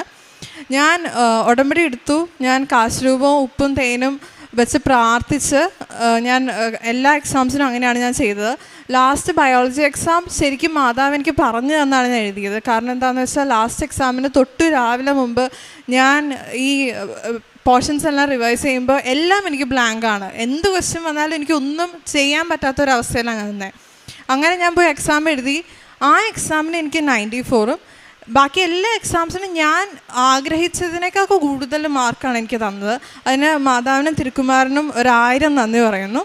എൻ്റെ 2ാമത്തെ കാര്യം എന്താണെന്ന് വെച്ചാൽ എനിക്ക് പുറത്തേക്ക് പോകാനൊരു ആഗ്രഹം ഉണ്ടായിരുന്നു. പക്ഷേ എന്ത് ചെയ്യണം എന്ത് ആക്കണം എന്നൊന്നും എനിക്കറിയില്ലായിരുന്നു. അങ്ങനെ എൻ്റെ ഫ്യൂച്ചറിനെ പറ്റി എനിക്കൊരു പ്ലാൻ ഇല്ലാതിരുന്ന സമയത്ത് ഞാൻ പ്രാർത്ഥിച്ചിരുന്നത് ഏശയ്യ 45ൻ്റെ 2-3 വാക്യങ്ങളാണ്. ആകയാൽ കർത്താവ് നിനക്ക് മുമ്പേ പോയി മലകൾ നിരപ്പാക്കുകയും പിച്ചളവാതികൾ തകർക്കുകയും ഇരുമ്പോടാമ്പലും ഒടുക്കുകയും ചെയ്യും. ഞാൻ നിൻ്റെ ദൈവമാണെന്ന് നീ അറിയേണ്ടതിന് അന്ധകാരത്തിലെ നിധികളും ധനശേഖരവും ഞാൻ നിനക്ക് നൽകും. ഈ പ്രാർത്ഥന ഞാൻ എന്നും പ്രാർത്ഥിക്കുമായിരുന്നു. അങ്ങനെ പപ്പയുടെ ഒരു കൂട്ടുകാരൻ വഴി ഞങ്ങളൊരു ഏജൻസീനെ പരിചയപ്പെട്ടു. ആ ഏജൻസിയിൽ പോണതിന് മുമ്പ് ഞാൻ കൃപാസനത്തിൻ്റെ ഇവിടെ വന്ന് അൾത്താരയിൽ മുട്ടുകുത്തി നിന്നിട്ട് ഞാൻ മാതാവിനോടും യേശുവിനോടും പറഞ്ഞു, നിനക്ക് ഇഷ്ടമുണ്ടെങ്കിൽ മാത്രമേ ഞാൻ പോകത്തുള്ളൂ, നിനക്ക് ഇഷ്ടമുള്ളൊരു സ്ഥലത്തേക്ക് എന്നെ വിടണമെന്ന് എനിക്ക് ഭയങ്കര ആഗ്രഹമാണ്, നീയും മാതാവും കൂടെ നിന്ന് വേണം എനിക്ക് കാര്യങ്ങൾ ചെയ്തു തരാൻ എന്നും പറഞ്ഞ് ഞങ്ങൾ ഏജൻസിയിൽ പോയി കഴിഞ്ഞപ്പോൾ അവർ ഞങ്ങൾക്ക് ബെസ്റ്റ് ഓപ്ഷനായിട്ട് എടുത്തു തന്നത് ഓസ്ട്രേലിയയാണ്. നഴ്സിംഗ് പഠിക്കാൻ വേണ്ടി ഓസ്ട്രേലിയക്ക് പോകാൻ. അങ്ങനെ ഞങ്ങൾ നഴ്സിംഗ്, പക്ഷെ ഞങ്ങൾക്ക് നോക്കുമ്പോൾ ഫിനാൻഷ്യലി ഞങ്ങൾ ഒട്ടും സ്റ്റേബിൾ അല്ല. ആ കാര്യത്തിൽ നല്ല ഹൈ ഫിനാൻഷ്യലി സ്റ്റാറ്റസ് ഉള്ളവർ മാത്രം പോകുന്ന ഒരു കോഴ്സാണത്. പക്ഷേ മാതാവിൻ്റെ യേശുവിൻ്റെ ഉറപ്പിൽ ഞാനും എൻ്റെ വീട്ടുകാരും അങ്ങനെ അത് പ്രൊസീഡ് ചെയ്യാമെന്ന് വെച്ചു. അങ്ങനെ എൻ്റെ ആദ്യത്തെ കടമ എന്ന് പറയുന്നത് ഞാൻ IELTS എഴുതാൻ പോയതാണ്. IELTS എഴുതാൻ പോയ ടൈമിൽ ഞാൻ അത്യാവശ്യം നല്ലോണം ഇംഗ്ലീഷ് പറയും. ഞാൻ ചെറുപ്പം തൊട്ടേ അങ്ങനെയാണ് വന്നത്. അതുമാത്രമല്ല ഞാൻ ഒരു CBSE സ്കൂളിലാണ് പഠിച്ചത്. അതുമാത്രമല്ല ഇവിടെ ഞാൻ എപ്പോഴും സാക്ഷ്യം കേൾക്കുമ്പോൾ 7-8 പ്രാവശ്യമൊക്കെ IELTS എഴുതുമ്പോൾ ഞാൻ വിചാരിക്കും എൻ്റെ കാര്യത്തിൽ അങ്ങനെയൊന്നും വരില്ല, എനിക്ക് ആകെ വിസ പ്രോസസ്സിങ്ങിൽ മാത്രമായിരിക്കും ചിലപ്പോൾ പ്രശ്നം വരുള്ളൂ. IELTS ഒക്കെ ഞാൻ ഈസി ആയിട്ട് പാസ്സാവുന്നായിരുന്നു. അങ്ങനെ എൻ്റെ ആദ്യത്തെ എക്സാം വന്നു. ആദ്യത്തെ എക്സാം വന്നപ്പോൾ ഞാനിവിടെ അച്ഛനെ കണ്ടതാണ്. പക്ഷേ എൻ്റെ ഉള്ളിൽ എൻ്റെ മെറിറ്റായിരുന്നു എനിക്കെല്ലാം. എനിക്ക് മെറിറ്റ് ഉണ്ടായിരുന്നു. അപ്പോൾ എനിക്ക് എന്തായാലും കിട്ടുമെന്നായിരുന്നു എൻ്റെ ഉറപ്പ്. അങ്ങനെ ഞാൻ ആദ്യത്തെ എക്സാം എഴുതി. എനിക്ക് ഭയങ്കര എളുപ്പമായിരുന്നു, എനിക്ക് കിട്ടുമെന്നായിരുന്നു ഉറപ്പ്. പക്ഷേ എനിക്ക് ഇൻഡിവിജ്വൽ 7 വേണ്ടടുത്ത് ഒരെണ്ണത്തിന് മാത്രം 6.5, ബാക്കി എല്ലാത്തിനും 8ഉം 7.5 മാർക്ക് ഉണ്ടെങ്കിൽ എനിക്ക് ഇതിന് മാത്രം 6.5 ആയിപ്പോയി. അങ്ങനെ ഞാൻ രണ്ടാമത് എഴുതി, മൂന്നാമത് എഴുതി, അതും കിട്ടിയില്ല. അത് കഴിഞ്ഞ് ഞാൻ പിന്നെ അതെല്ലാം 0.5 പോകുന്നത്. അത് കഴിഞ്ഞ് ലാസ്റ്റ് ഞാൻ PT എഴുതാൻ നോക്കിയപ്പോൾ പെട്ടെന്ന് തന്നെ അവർ റൂളും ചേഞ്ച് ചെയ്തു. അത് പിന്നെയും ഡിഫിക്കൽട്ടാക്കി. അങ്ങനെ എനിക്ക് PTയും ആദ്യത്തെ തവണ ഭയങ്കര എളുപ്പമായിരുന്നു, അതും എനിക്ക് കിട്ടിയില്ല. അങ്ങനെ കഴിഞ്ഞപ്പോൾ ഞാൻ ഭയങ്കര ഡിസപ്പോയിൻറ്റഡ് ആയിപ്പോയി. ഇനി ഞാൻ എന്ത് ചെയ്യണം, ഇനി ഇത് ഡ്രോപ്പ് ഔട്ട് ആക്കണം ഓസ്ട്രേലിയ, എനിക്കൊന്നും അറിയില്ല. അങ്ങനെ ഞാൻ മാതാവിൻ്റെ അടുത്ത് ഇവിടെ ഞാൻ വീണ്ടും അച്ഛനെ കാണാൻ വേണ്ടി വന്നു. അച്ഛനെ കാണാൻ വേണ്ടി ആ ഓഫീസിൻ്റെ അവിടെ നിൽക്കുമ്പോൾ അത് കഴിഞ്ഞ് ഞാൻ ഓഫീസിൽ നിന്ന് ടോക്കൺ എടുത്ത് ഇവിടെ വന്ന് അച്ഛനെ കണ്ടു കഴിഞ്ഞപ്പോൾ എനിക്ക് ഭയങ്കരമായിട്ട് സങ്കടം വന്നിട്ട് ഞാൻ ഭയങ്കരമായിട്ട് കരഞ്ഞു. അപ്പോൾ അച്ഛൻ ചോദിച്ചു എന്താ പറ്റി? അപ്പോൾ ഞാൻ പറഞ്ഞു 3 പ്രാവശ്യം IELTS എഴുതി, ഞാൻ 1 പ്രാവശ്യം PT എഴുതി, എന്നിട്ടും കിട്ടിയില്ല, ഇനി എന്ത് ചെയ്യണമെന്ന് എനിക്കറിയില്ല. അങ്ങനെ പറഞ്ഞു കഴിഞ്ഞപ്പോൾ ഞാൻ ഇവിടെ അച്ഛൻ എൻ്റെ അടുത്ത് പറഞ്ഞു സാരമില്ല എന്ന് പറഞ്ഞ് എൻ്റെ കവിളിൽ തട്ടി. അങ്ങനെ ഞാൻ പോയി ലാസ്റ്റ് എക്സാം ഒരു ഇതും ഇല്ലാതെ ഞാൻ എഴുതിയത്. ഞാൻ പഠിച്ചില്ല, ഞാൻ ആകെ പ്രാർത്ഥിച്ചിട്ട് മാത്രമേ ഉള്ളൂ. അങ്ങനെ ഞാൻ എക്സാം എഴുതി. അതിനകത്ത് PT എഴുതുന്നവർക്കറിയാം ഔട്ട് ഓഫ് 90 ആണ് ഈ PTയുടെ മാർക്ക് സ്കോർ വരുന്നത്. അങ്ങനെ എനിക്ക് ഓവറോൾ 90 ആയിരുന്നു സ്കോർ എൻ്റെ. അതെനിക്ക് വലിയൊരു മിറക്കിളായിരുന്നു. കാരണം എനിക്കറിയാം ഞാൻ ആ എക്സാമിൽ അധികം ഒന്നും എഴുതിയിട്ടില്ല. എനിക്ക് ഔട്ട് ഓഫ് ഫുള്ള് കിട്ടാനുള്ളത് ഉറപ്പായിട്ട് എഴുതിയിട്ടുണ്ടാവില്ല. അങ്ങനെ അത് വലിയൊരു മിറക്കിളായിരുന്നു എനിക്ക്. മാതാവിനും തിരുക്കുമാരനും 1000 നന്ദി പറയുന്നു. അടുത്തൊരു കാര്യം എന്താണെന്ന് വെച്ചാൽ എൻ്റെ വീടിൻ്റെ നിലം കരയാക്കുന്നതിൻ്റെ കാര്യമായിരുന്നു. അത് ഞങ്ങൾ ആപ്ലിക്കേഷൻ കൊടുത്തത് മാർച്ചിലാണ്. പക്ഷേ ഞങ്ങളിതൊന്നും അറിഞ്ഞിട്ടല്ല ആപ്ലിക്കേഷൻ കൊടുക്കുന്നത്. പക്ഷേ അത് ഞങ്ങൾക്കൊരു 1.5 ഇയേഴ്സിലാണ് ഞങ്ങൾക്കത് കിട്ടത്തുള്ളൂ. അപ്പോൾ ഇതെന്തായാലും ഞങ്ങൾക്ക് ഓൾറെഡി ഒരു കസിൻ ഉണ്ട്, ഇങ്ങനെ 1.5 ഇയേഴ്സ് എടുത്തുകൊണ്ട് അവർ ഓസ്ട്രേലിയ ഡ്രോപ്പ് ആക്കിയ കസിൻ ഉണ്ട്. അത് പക്ഷേ എൻ്റെ ബർത്ത്ഡേ 29 ഓഗസ്റ്റ് 2025 എനിക്കിത് തരണമെന്നും പറഞ്ഞ് ഞാൻ പ്രാർത്ഥിച്ചിരുന്നു. അതേ ദിവസം എനിക്ക് ഈ ഇൻകം ടാക്സ് പേയ്മെൻറ്റും അടച്ച് എനിക്ക് ഈ നിലം കരയാക്കിയത് എനിക്ക് തന്നു മാതാവ്. അതിൻ്റെ ഒരു വലിയൊരു കാര്യം എന്താണെന്ന് വെച്ചാൽ എൻ്റെ പപ്പ എപ്പോഴും ഏത് ഓഫീസിൽ, പഞ്ചായത്ത് ഓഫീസിലോ RTO ഓഫീസിലോ എവിടെ പോയാലും പപ്പ ഉപ്പും തേനും ഉപ്പും അവിടെ വിശ്വാസ പ്രമാണം ചൊല്ലിയിടുമായിരുന്നു, തേനും അപ്പനും ഉപയോഗിക്കുമായിരുന്നു, എല്ലാ ഡോക്യുമെൻറ്റ്സിലും തൈലം ഉപയോഗിച്ച് പ്രാർത്ഥിക്കുമായിരുന്നു. അതുകൊണ്ടാണ് ഭയങ്കര ടൈം ഷോർട്ടനിങ്. ഏകദേശം ഒരു 5 മാസത്തിലാണ് ഞങ്ങൾക്കത് കിട്ടിയത്. ഒരു 1.5 വർഷം എടുക്കേണ്ട കാര്യം ഒരു 5 മാസത്തിൽ. അതിന് മാതാവിന് യേശുവിനും തിരുക്കുമാരനും 1000 നന്ദി പറയുന്നു. ഇനി അടുത്തൊരു കാര്യം ലോണിൻ്റെ കാര്യമായിരുന്നു. എൻ്റെ ഫ്രണ്ട്സ് എല്ലാവരും ലോണിൻ്റെ കാര്യത്തിൽ ഓടി നടക്കുന്നത് ഞാൻ കണ്ടിട്ടുണ്ട്. അവർക്കൊക്കെ 1 മാസത്തിലൊക്കെയാണ് അവർക്കത് ലോൺ പാസ്സാവുന്നത്. അപ്പോൾ 1 മാസം എടുക്കുമ്പോഴത്തെ പ്രശ്നം എന്താണെന്ന് വെച്ചാൽ എനിക്ക് യൂണിവേഴ്സിറ്റിയിൽ സീറ്റ് കിട്ടാനായിട്ട് പറ്റില്ല. അപ്പം ഞാൻ മാതാവിൻ്റെ അടുത്ത് പപ്പ എപ്പോഴും ഈ ബാങ്കുകളിൽ പോകുമ്പോൾ ഇതുപോലെ തന്നെ ഉപ്പിട്ട് പ്രാർത്ഥിക്കാമായിരുന്നു, വിശ്വാസപ്രമാണം ചൊല്ലി. പിന്നെ എല്ലാ ഡോക്യുമെൻറ്റ്സിലും തൈലം ഉപയോഗിക്കുമായിരുന്നു. അതുകൊണ്ട് എൻ്റെ ആദ്യത്തെ PT എക്സാം പാസ്സാവുന്നതിന് തൊട്ട് മുമ്പ് അവർ ഞങ്ങൾക്ക് ലോൺ സാങ്ഷൻ ആക്കി വെച്ചു. എന്നിട്ട് PTയുടെ മാർക്ക് ലിസ്റ്റ് മാത്രം കൊണ്ടുവന്നാൽ മതി എന്ന് പറഞ്ഞു. അങ്ങനെ അവർ അത് പാസ്സാവാത്തതുകൊണ്ട് രണ്ടാമത്തെ PT എക്സാം വരെ അവർ ഹോൾഡ് ചെയ്ത് വെച്ചു. ഒരു ബാങ്കുകാരും ഒരിക്കലും അങ്ങനെ ചെയ്യത്തില്ല. എല്ലാം പാസ്സായി അവർ ഡോക്യുമെൻറ്റിനോട് ചെന്നാൽ മാത്രമേ അത് ചെയ്യുള്ളൂ. അതുകൊണ്ട് ഞങ്ങൾക്ക് ഭയങ്കര ഒരു അനുഗ്രഹമായിരുന്നു അത്. അതുകൊണ്ട് ഞങ്ങൾക്കത് പെട്ടെന്ന് സീറ്റ് എടുക്കാൻ പറ്റി. അടുത്തത് എൻ്റെ GS അസസ്മെൻറ്റിൻ്റെയും CEO വരുന്നതിൻ്റെയും കാര്യമായിരുന്നു. അങ്ങനെ CEO വരുന്നതിൻ്റെ കാര്യത്തിൽ അങ്ങനെ ഞങ്ങൾ വെച്ചു, അതും വന്നു. അത് കഴിഞ്ഞ് ഞങ്ങൾ പേയ്മെൻറ്റ് അടയ്ക്കുന്ന കാര്യത്തിലേക്ക് എത്തി. പേയ്മെൻറ്റ് അടച്ചപ്പോൾ ഞങ്ങൾക്കൊരു ആദ്യത്തെ പേയ്മെൻറ്റ് ഡിക്ലൈൻ ആയിപ്പോയി. കാരണം എന്താണെന്ന് വെച്ചാൽ എൻ്റെ പാൻ കാർഡ് ഞാൻ മൈനറിൽ നിന്ന് മേജർ ആക്കിയിട്ടില്ല. അതിനെക്കുറിച്ച് ഞങ്ങൾ ആലോചിച്ചിട്ട് പോലും ഉണ്ടായിരുന്നില്ല. പക്ഷേ മാതാവ് അത് കാണിച്ചത് എന്താണെന്ന് വെച്ചാൽ ഈ പാൻ കാർഡിൻ്റെ കാര്യം ഭയങ്കര ഇമ്പോർട്ടൻറ്റ് ഡോക്യുമെൻ്റാണ് വിസയ്ക്ക് വയ്ക്കുമ്പോൾ. അത് ഞങ്ങളിപ്പോൾ ശ്രദ്ധിച്ചില്ലെങ്കിൽ അത് വെച്ച് വിസയ്ക്ക് വെച്ച് കഴിഞ്ഞാൽ ചിലപ്പോൾ വിസ റിജക്റ്റ് ആയി പോകാനുള്ള ചാൻസ് ഉള്ളതുകൊണ്ട് ഞങ്ങൾക്ക് മാതാവ് അത് മുമ്പേ നടന്ന് ഞങ്ങൾക്കത് കാണിച്ചു തരുവാണ് ചെയ്തത്. അതിന് മാതാവിനും തിരുക്കുമാരനും 1000 നന്ദി പറയുന്നു. അങ്ങനെ ഞങ്ങൾ പേയ്മെൻറ്റ് അടച്ചു. അടുത്തത് ഞങ്ങൾ ഇവിടെ ഒരു ഡിസംബർ 4 ഇവിടെ കൃപാസനത്തിൽ പത്രം വാങ്ങാൻ വേണ്ടി വന്നതാണ്. അപ്പോൾ പെട്ടെന്ന് ഞങ്ങളുടെ ഏജൻസിയിൽ നിന്ന് പറയുകയാണ്, ഞങ്ങൾക്ക് വിസയുടെ ആപ്ലിക്കേഷൻ അയച്ചു തരാം, നിങ്ങൾ പെട്ടെന്ന് ചെക്ക് ചെയ്തിട്ട് കൊടുക്കാനുള്ളത് നോക്കാൻ പറഞ്ഞു. അപ്പം ഞങ്ങൾ പെട്ടെന്ന് ഇവിടെ നിന്ന് പോയി ഫോട്ടോസ്റ്റാറ്റ് എടുക്കാൻ വേണ്ടിയിട്ട് ഇവിടുന്ന് ഫോട്ടോസ്റ്റാറ്റ് എടുത്ത് ഓഫീസിൽ നിൽക്കുവാണ് അച്ഛൻ്റെ ടോക്കൺ എടുക്കാൻ വേണ്ടി. അപ്പോൾ എനിക്കൊരു വചനം കിട്ടി, എബ്രായർ 13:6. അത് ആകയാൽ ദൈവം നിനക്ക് തുണ, നീ പേടിക്കേണ്ട, മനുഷ്യർ നിന്നോട് എന്ത് ചെയ്യും, അതായിരുന്നു ആ വചനം. അപ്പം തന്നെ എനിക്ക് ഭയങ്കര ഒരു പ്രത്യാശയായി. അങ്ങനെ ഞാൻ അച്ഛനെ കണ്ടു. അച്ഛനെ കണ്ടു കഴിഞ്ഞപ്പോഴത്തേക്കും അച്ഛൻ തന്ന കാശ് രൂപം വെച്ച് ഇവിടെ വെച്ച് തന്നെ ഞാൻ വിസയുടെ കാര്യങ്ങളൊക്കെ അയച്ചു, പേയ്മെൻറ്റും അടച്ചു, എല്ലാം കഴിഞ്ഞു പോയി. അത് കഴിഞ്ഞ് 1 മാസം എടുത്തു. 1 മാസം കഴിഞ്ഞു, വിസ വന്നില്ല. അപ്പോൾ അത് കഴിഞ്ഞിട്ട് പിന്നെ ഒരു ജാനുവരി 6 ഞാൻ രാവിലെ എൻ്റെ വീടിൻ്റെ അടുത്തൊരു ബദനി മഠം എന്ന് പറയുന്നൊരു മഠമുണ്ട്. അവിടെ ഇങ്ങനെ ഞാൻ ഇടയ്ക്ക് ഇങ്ങനെ സഹായിക്കാൻ, അവിടെ ഇങ്ങനെ മെൻ്റൽ അങ്ങനെയുള്ള ആൾക്കാരാണ് കൂടുതലും കിടക്കുന്നത്. അപ്പോൾ അവർക്ക് വേണ്ടിയിട്ട് ഭക്ഷണം കൊടുക്കാനും അവരുടെ നഖം വെട്ടി കൊടുക്കാനും ഒക്കെ ഞാൻ ഇടയ്ക്ക് പോകുമായിരുന്നു. അങ്ങനെ അന്ന് രാവിലെ ഞാൻ അതിന് പോയി. അത് കഴിഞ്ഞ് വൈകുന്നേരം ഞാൻ പള്ളിയിൽ കുർബാനയ്ക്ക് പോയി. അത് കഴിഞ്ഞ് നേരെ ഞാൻ കൃപാസന പത്രം ഞാൻ വഴിക്കട നടന്ന് കൊടുത്തുകൊണ്ടിരിക്കുക. അപ്പോഴാണ് പെട്ടെന്ന് എൻ്റെ അമ്മ വിളിക്കുന്നത്. അമ്മ വിളിച്ചിട്ട് പറഞ്ഞു, എൻ്റെ വിസ വന്നു എന്ന് പറഞ്ഞാൽ 1 മാസമായിട്ട് ഞാൻ കാത്തിരുന്ന വിസ ആ ദിവസമാണ് വന്നത്. ആ ദിവസത്തിൻ്റെ പ്രത്യേകത എന്താണെന്ന് വെച്ചാൽ അന്നായിരുന്നു ധനഹ പെരുന്നാൾ. അപ്പോൾ എനിക്കത് ഭയങ്കര ഒരു വലിയ കാര്യമായിരുന്നു. കാരണം എന്താണെന്ന് വെച്ചാൽ കർത്താവിനോട് റിലേറ്റായി നിൽക്കുന്ന ഒരു ദിവസം തന്നെ വരികയും ചെയ്തു. പിന്നെ ഞാൻ പ്രാർത്ഥിച്ചുകൊണ്ടിരുന്ന 7-ാം തീയതിക്ക് മുമ്പായിട്ട് എനിക്ക് എങ്ങനെയെങ്കിലും വിസ വരണം. കാരണം അത് സാക്ഷ്യത്തിൽ പറയുമ്പോൾ മാതാവിനോടനുബന്ധിച്ച് പറയാൻ വേണ്ടിയിട്ട് ഞാൻ എപ്പോഴും പ്രാർത്ഥിക്കുമായിരുന്നു അതിന് വേണ്ടിയിട്ട്. അതുകൊണ്ട് മാതാവിനും യേശുവിനും കോടാനുകൂടി നന്ദി പറയുന്നു. എൻ്റെ ടിക്കറ്റ് വന്നേക്കുന്നത് ഫെബ്രുവരി 5 അപ്പോൾ എനിക്ക് ഭയങ്കര സന്തോഷമുണ്ട് ഈ കാര്യങ്ങൾ മാതാവ് എനിക്ക് വേണ്ടി ചെയ്തു തന്നതിൽ.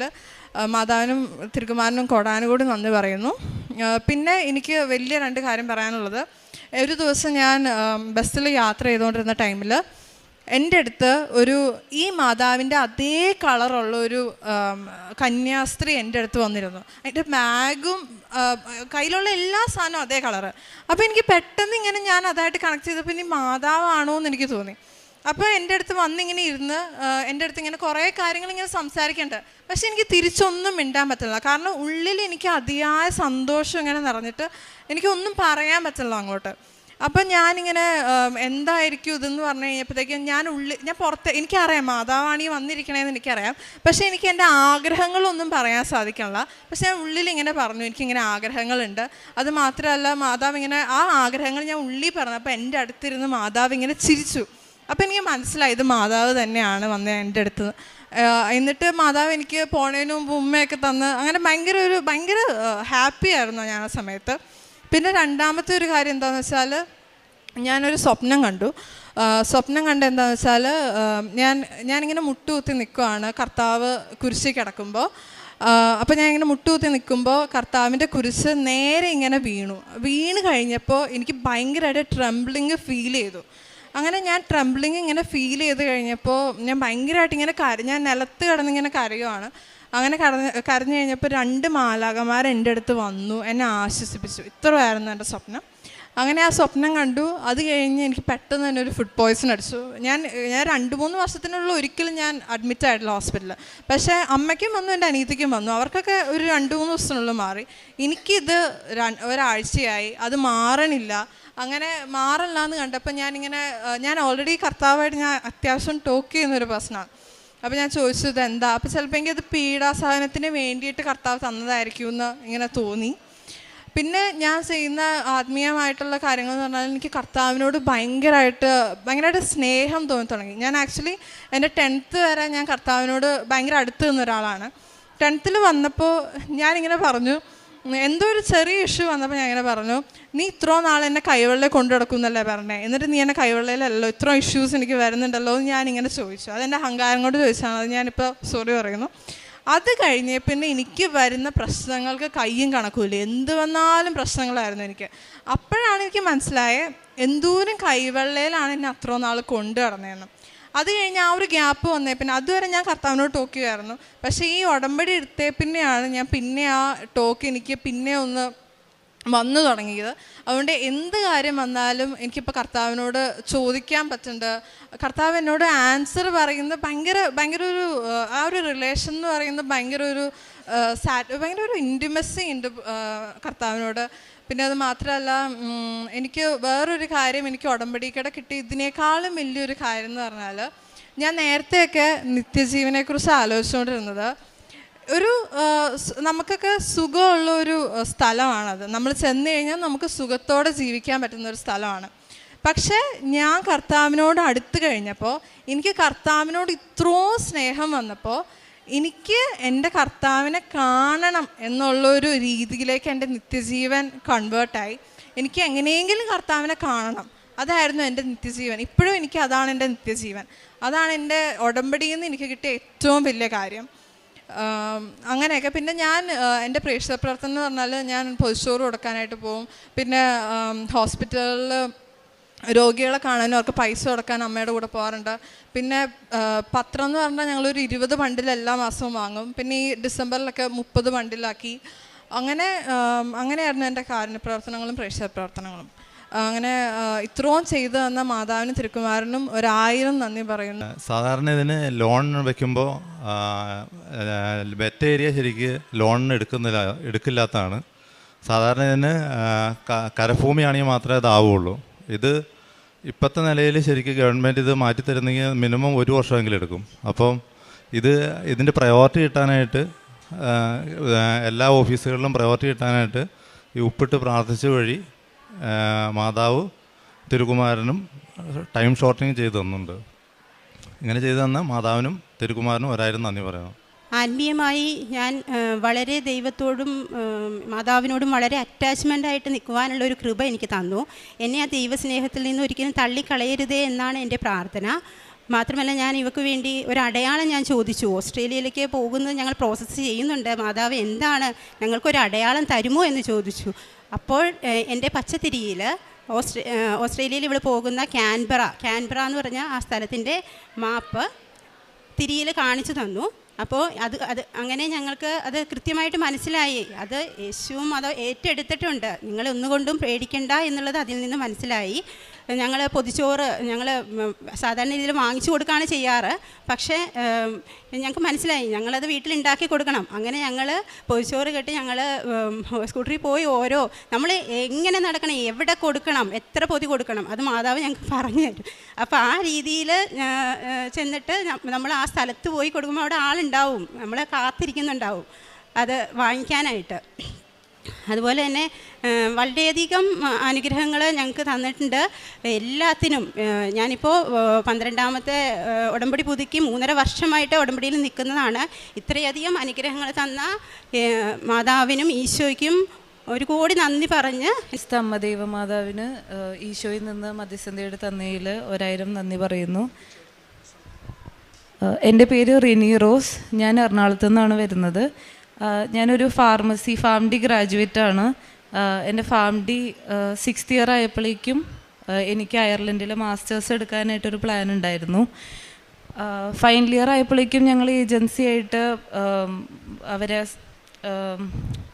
എല്ലാം അപ്ലൈ ചെയ്യാനായിട്ട് അവരെ ബന്ധപ്പെട്ടായിരുന്നു. അവർ പറയുന്ന പോലെ എല്ലാ ഡോക്യുമെൻറ്റ്സും ഞങ്ങൾ ശേഖരിച്ച് വിസക്ക് വെക്കാനായിട്ട് ഞങ്ങൾ ഒരുങ്ങി. അങ്ങനെ ഒക്ടോബർ 27-ാം തീയതി എനിക്ക് VFSൽ അപ്പോയിൻമെൻറ്റ് കിട്ടി വിസക്ക് വെക്കാൻ. ആ സമയത്ത് എൻ്റെ പപ്പക്ക് മാത്രം ഉടമ്പടി ഉണ്ടായുള്ളൂ. ഞാൻ ആ സമയത്ത് ഉടമ്പടി എടുക്കുന്നുണ്ടായില്ല. നോർമലായിട്ടൊരു പ്രാർത്ഥനാ ജീവിതം മാത്രമേ എനിക്ക് ഉണ്ടായിരുന്നുള്ളൂ. വിസക്ക് വെച്ച് കഴിഞ്ഞിട്ടുള്ളത് എൻ്റെ പപ്പ മമ്മിയൊക്കെ എനിക്ക് വേണ്ടി പ്രാർത്ഥിക്കുമായിരുന്നു. പക്ഷെ എൻ്റെ മനസ്സിലപ്പോൾ ഒരു അഹങ്കാരമല്ല, എനിക്ക് വേണ്ടി എൻ്റെ പപ്പയും മമ്മിയും പ്രാർത്ഥിച്ചോളും, എനിക്കിത്രയും അധികം എനിക്ക് പ്രാർത്ഥിച്ചില്ലെങ്കിലും കുഴപ്പമില്ല, എനിക്ക് വേണ്ടി ഇവർ പ്രാർത്ഥിക്കുന്നുണ്ടല്ലോ എന്നുള്ളൊരു മനോഭാവമായിരുന്നു എനിക്ക്. വളരെ കൂളായിട്ട് എനിക്കുള്ളതാണെങ്കിൽ കിട്ടും അങ്ങനത്തെ ഉള്ളൊരു മനോഭാവത്തിലായിരുന്നു ഞാൻ ഫസ്റ്റ് ടൈം വിസ സബ്മിറ്റ് ചെയ്ത് ഫുൾ ഞാൻ എൻ്റെ മൈൻഡിലുണ്ടായിരുന്നത്. അത് കഴിഞ്ഞ് ഡിസംബർ 8-ാം തീയതി എനിക്ക് ഏജൻസിയിൽ നിന്നൊരു കോൾ വന്നു. എൻ്റെ വിസ റിജക്റ്റായി, അയർലൻഡ് വിസ റിജക്റ്റായി എന്ന് പറഞ്ഞ കോൾ വന്നു. പക്ഷെ അന്നത്തെ ആ ഒരു ദിവസം ഇങ്ങനെ കോള് വന്നിട്ടും ഞാനൊരിക്കലും ഈശോയെ കുറ്റപ്പെടുത്തിയോ അങ്ങനെ ഒരു ദേഷ്യമോ അങ്ങനെ ഒന്നും എൻ്റെ മനസ്സിൽ വന്നിരുന്നില്ല. അല്ലെങ്കിൽ എന്തുകൊണ്ടാണ് എനിക്കിത് കിട്ടാതിരുന്നതെന്നുള്ളൊരു രീതിയിലുള്ളൊരു ചിന്ത പോലും എൻ്റെ മനസ്സിൽ വന്നിരുന്നില്ല. ഈശോയുടെ ഹിതം പോലെ നടക്കട്ടെ എന്നുള്ളതായിരുന്നു എൻ്റെ മൈൻഡിൽ വന്നത്. പക്ഷെ അന്ന് തൊട്ട് എൻ്റെ ലൈഫ് അങ്ങോട്ട് ഫുള്ള് മാറി. അത് കഴിഞ്ഞ് വളരെ വിഷമമുണ്ടായിരുന്നു. അതിൻ്റെ അടുത്ത ദിവസം ഞാൻ എൻ്റെ ഫ്രണ്ടായിട്ടത് ഷെയർ ചെയ്തു. കൃപാസനത്തിൽ പോയി ഉടമ്പടി എടുക്കുക, ഡേറ്റ് വെച്ച് പ്രാർത്ഥിക്കാൻ പറഞ്ഞു. അന്നാണ് ഞാൻ ആലോചിക്കണം, ഓക്കെ എന്തുകൊണ്ട് എനിക്ക് ഉടമ്പടി എടുത്തുകൂടാ, എൻ്റെ പപ്പയും മമ്മിയും മാത്രം പ്രാർത്ഥിച്ചാൽ പോരാ, എനിക്ക് വേണ്ടി ഞാൻ പ്രാർത്ഥിക്കണം എന്നുള്ളൊരു ബോധ്യം എനിക്ക് അന്നാണ് വന്നത്. അതിനടുത്ത ദിവസം തന്നെ ഞാനും അമ്മയും കൃപാസനത്തിൽ വന്ന് ഉടമ്പടി എടുത്ത് പ്രാർത്ഥിച്ചു. അന്നത്തെ ദിവസം തൊട്ട് ഞാൻ എല്ലാ ദിവസവും മുടങ്ങാതെ പള്ളിയിൽ പോവും. അതിന് മുന്നത്തുള്ള ലൈഫ് പോലെ അല്ലായിരുന്നു. എല്ലാ ദിവസവും കുർബാന കൊള്ളും, 2 ആഴ്ച കൂടുമ്പോൾ കുമ്പസരിക്കും, കൊന്ത മുടങ്ങാറില്ല, കാരുണ്യപ്രവൃത്തി ചെയ്യും. ഞങ്ങൾ പൊതിച്ചോറ് വിതരണം ചെയ്യുമായിരുന്നു ഞാൻ അമ്മയും കൂടെ. പിന്നെ പ്രേക്ഷിത പ്രവർത്തനം ചെയ്യുമായിരുന്നു, പത്രം വിതരണം ചെയ്യും. ക്രിസ്ത്യൻസും നോൺ ക്രിസ്ത്യൻസ് ആയിട്ടുള്ള ഫ്രണ്ട്സിനൊക്കെ ഞാൻ എൻ്റെ ഇത് ഷെയർ ചെയ്യുമായിരുന്നു. പിന്നെ നല്ലതായിട്ട് എല്ലാ ദിവസവും 1/2 മണിക്കൂർ ബൈബിൾ വായിക്കും, 1/2 മണിക്കൂർ ഏകാന്തമായി പ്രാർത്ഥിക്കും. അപ്പോൾ ഏകാന്തമായി പ്രാർത്ഥിക്കുമ്പോൾ ഞാൻ എൻ്റേതായിട്ടുള്ള രീതിയിലാണ് പ്രാർത്ഥിച്ചുകൊണ്ടിരുന്നത്. കാരണം എനിക്ക് പാട്ട് പാടി പ്രാർത്ഥിക്കാനൊക്കെ ഇഷ്ടമായിരുന്നു. അപ്പം എനിക്കിഷ്ടമുള്ള പാട്ടുകൾ പാടി അങ്ങനെയൊക്കെ ഞാൻ 1/2 മണിക്കൂർ പ്രാർത്ഥിച്ചുകൊണ്ടിരുന്നത്. ഈ ഉടമ്പടി എടുത്ത് അതിൻ്റെ പിറ്റേ ദിവസം ഏജൻസിയിൽ നിന്ന് തന്നെ വിളിച്ചു. കോളേജുകാർ പറഞ്ഞു 2ാമത് വിസ റീസബ്മിറ്റ് ചെയ്തോളൂ എന്ന് പറഞ്ഞ് എനിക്ക് 2ാമതൊരു സെക്കൻഡ് ചാൻസ് മാതാവ് തന്നു. അതിൻ്റെ പിറ്റേ ദിവസം തന്നെ ഞങ്ങൾ അപ്പോയിൻമെൻ്റ് എടുത്ത് 19-ാം തീയതി ഡിസംബർ 19-ാം തീയതി 2ാമത് റീസബ്മിറ്റ് ചെയ്യാനായിട്ട് അപ്പോയിൻമെൻ്റ് എടുത്തു. അപ്പോൾ VFS ഗ്ലോബലിൽ അപ്പോയിൻമെൻ്റ് എടുക്കാൻ 18,608 ആണ് കാശ്. അപ്പോൾ ഇത് ഭയങ്കര അൺഎക്സ്പെക്റ്റഡ് ആയതുകൊണ്ട് ഞാൻ മനസ്സിൽ വെറുതെ ആലോചിച്ചുള്ളൂ, ദൈവം ഈ കാശ് ഇനി എവിടെ നിന്ന് എങ്ങനെ ഉണ്ടാക്കും എന്നുള്ളത്. പക്ഷേ ഞങ്ങൾ അങ്ങോട്ട് പറയാതെ തന്നെ ഏജൻസിക്കാർ എൻ്റെ അടുത്ത് പറഞ്ഞു, റിനി ഈ അപ്പോയിൻമെൻറ്റ് ഞങ്ങൾ എടുത്തുതരാം, ഒട്ടും വെറീഡ് ആവണ്ടെന്ന് എൻ്റെ അടുത്ത് പറഞ്ഞു. അതൊക്കെ മാതാവ് ഞാൻ മനസ്സിൽ വെറുതെ ആലോചിച്ചിട്ടേ ഉണ്ടായുള്ളൂ. പക്ഷെ അതൊക്കെ മാതാവ് എനിക്ക് നേടിത്തന്നു. അങ്ങനെ ഡിസംബർ 19-ാം തീയതി എനിക്ക് 2ാമത് വിസ സബ്മിറ്റ് ചെയ്യാനായിട്ട് ഇത് കിട്ടി. രാവിലെ കുർബാനയ്ക്ക് ഞാൻ ഈ സബ്മിറ്റ് ചെയ്യാനുള്ള ഡോക്യുമെൻറ്റ്സ് വെച്ചാണ് ഞാൻ പോയത്. കുർബാനയിൽ ഫയൽ വെച്ച് ഞാൻ പ്രാർത്ഥിച്ചു. പാസ്പോർട്ടിൽ ഞാൻ ഉടമ്പടി തൈലം കൊണ്ട് കുരിശ് വരച്ചിട്ടാണ് സബ്മിറ്റ് ചെയ്തത്. പിന്നെ ഇവിടെ ഞായറാഴ്ച അച്ഛൻ്റെ ഉടമ്പടി ധ്യാനത്തിൽ വന്ന് പങ്കെടുത്തായിരുന്നു. ഈ ഞായറാഴ്ച അന്നും ഞാൻ ഈ ഫയലായിട്ട് വന്നാണ് ഞാൻ പ്രാർത്ഥിച്ചത്. അന്ന് ഞാൻ അച്ഛൻ ഇവിടെ ഉടമ്പടി ധ്യാനത്തിൽ പങ്കെടുക്കുമ്പോൾ ഞാൻ മനസ്സിൽ പ്രാർത്ഥിച്ചു, വിസ തടസ്സങ്ങൾ മാറണേ എന്ന്, അച്ഛൻ്റെ വായിൽ നിന്ന് വരണേന്ന്. പക്ഷെ അതുപോലെ തന്നെ അച്ഛൻ അങ്ങനെ പ്രാർത്ഥിച്ചു. പക്ഷെ അന്ന് എനിക്കൊരു ഉറപ്പ് കിട്ടി, ഓക്കെ എൻ്റെ വിസ അപ്രൂവ് ആവും ഇനിയെന്ന്. അങ്ങനെ ഇന്നലെ ജനുവരി 14-ാം തീയതി എൻ്റെ വിസ അപ്രൂവായി. 1 മാസം പോലും തികച്ചെടുക്കാതെയാണ് എനിക്ക് അപ്രൂവ് ആയത്. ഏജൻസിക്കാർക്ക് പോലും അത്ഭുതമായിരുന്നു. കാരണം 2-3 മാസമായിട്ട് വെച്ചവരുടെ പോലും ഇതുവരെ അപ്രൂവ് ആയിട്ടില്ല. എൻ്റെ ഒരു 24 ഡേയ്സ് ആയിട്ടുള്ളൂ. അതിനുള്ളിൽ തന്നെ എൻ്റെ വീണ്ടും അപ്രൂവായി. ഇനിയിപ്പോൾ ഈ ഒരു ജനുവരി 23-ാം തീയതി ഞാൻ അയർലൻഡിൽ പോകാനായിട്ട് ഒരുങ്ങാണ്.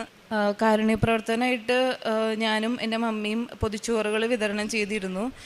പ്രേക്ഷിത പ്രവർത്തനമായിട്ടും എൻ്റെ ക്രിസ്ത്യൻസും നോൺ ക്രിസ്ത്യൻസായിട്ടുള്ള ഫ്രണ്ട്സിനൊക്കെ ഞാൻ പ്രത്യക്ഷീകരണ പ്രാർത്ഥന ഞാൻ അയച്ചു കൊടുക്കുമായിരുന്നു. എൻ്റെ കസിൻസിനായാലും അവരിപ്പോൾ 10ാം ക്ലാസ് പഠിക്കുകയാണ്.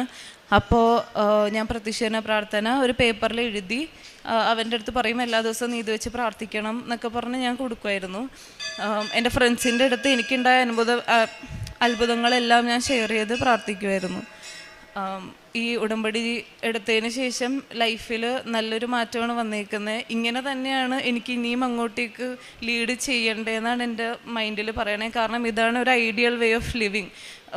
വളരെ ബേസിക് ആയിട്ടുള്ള കാര്യമാണ് പറയണേ. ബൈബിൾ വായിക്കണം, കുർബാന കൂടണം, കാരുണ്യ പ്രവൃത്തി ചെയ്യണം, ഇതെല്ലാവരും ചെയ്യേണ്ടതാണ്. പിന്നെ അങ്ങോട്ടുള്ളൊരു ലൈഫിലും എനിക്കിങ്ങനെ തന്നെ ലീഡ് ചെയ്ത് ജീവിക്കാനാണ് താല്പര്യം. ബൈബിൾ വായിക്കുമ്പോഴും എനിക്ക് സ്ട്രൈക്ക് ചെയ്തിരുന്ന മെയിൻ കാര്യം നീതിമാനായിട്ട് ജീവിക്കുക. ഈശോക്ക് നീതിമാന്മാരെ ഭയങ്കര ഇഷ്ടമാണ്. അപ്പോൾ ഇതെനിക്ക് ഫുള്ളായിട്ട് സ്ട്രൈക്ക് ചെയ്തൊരു കാര്യമാണ്. അപ്പോൾ അങ്ങനെ തന്നെ ജീവിക്കാനായിട്ട് ഞാൻ ഇനി അങ്ങോട്ടും പ്രാർത്ഥിക്കുന്നു. ഇത്രയും വലിയ അനുഗ്രഹം തന്നതിന് അമ്മ മാതാവിനും ഈശോവിനും ഞാൻ ജീവനോടെ പ്രത്യക്ഷപ്പെട്ട് ഈ അമ്മയുടെ ആൾത്താരയിൽ സാക്ഷ്യം പറയാൻ സാധിച്ചതിന് ഞാൻ അമ്മയ്ക്ക് 1000 നന്ദി പറയുന്നു. എൻ്റെ പേര് അച്ചു തോമസ്. ഞാൻ ചെത്തുപ്പുഴ തിരുഹൃദയ ദേവാലയ അംഗമാണ്. എൻ്റെ വീട് ചങ്ങനാശ്ശേരി. ഞാനൊരു നേഴ്സാണ്. 2023 ഞാൻ നേഴ്സിംഗ് പാസ്സായി. അതിനുശേഷം 3 മാസത്തിന് ശേഷം ഞാൻ OET പഠിച്ചു.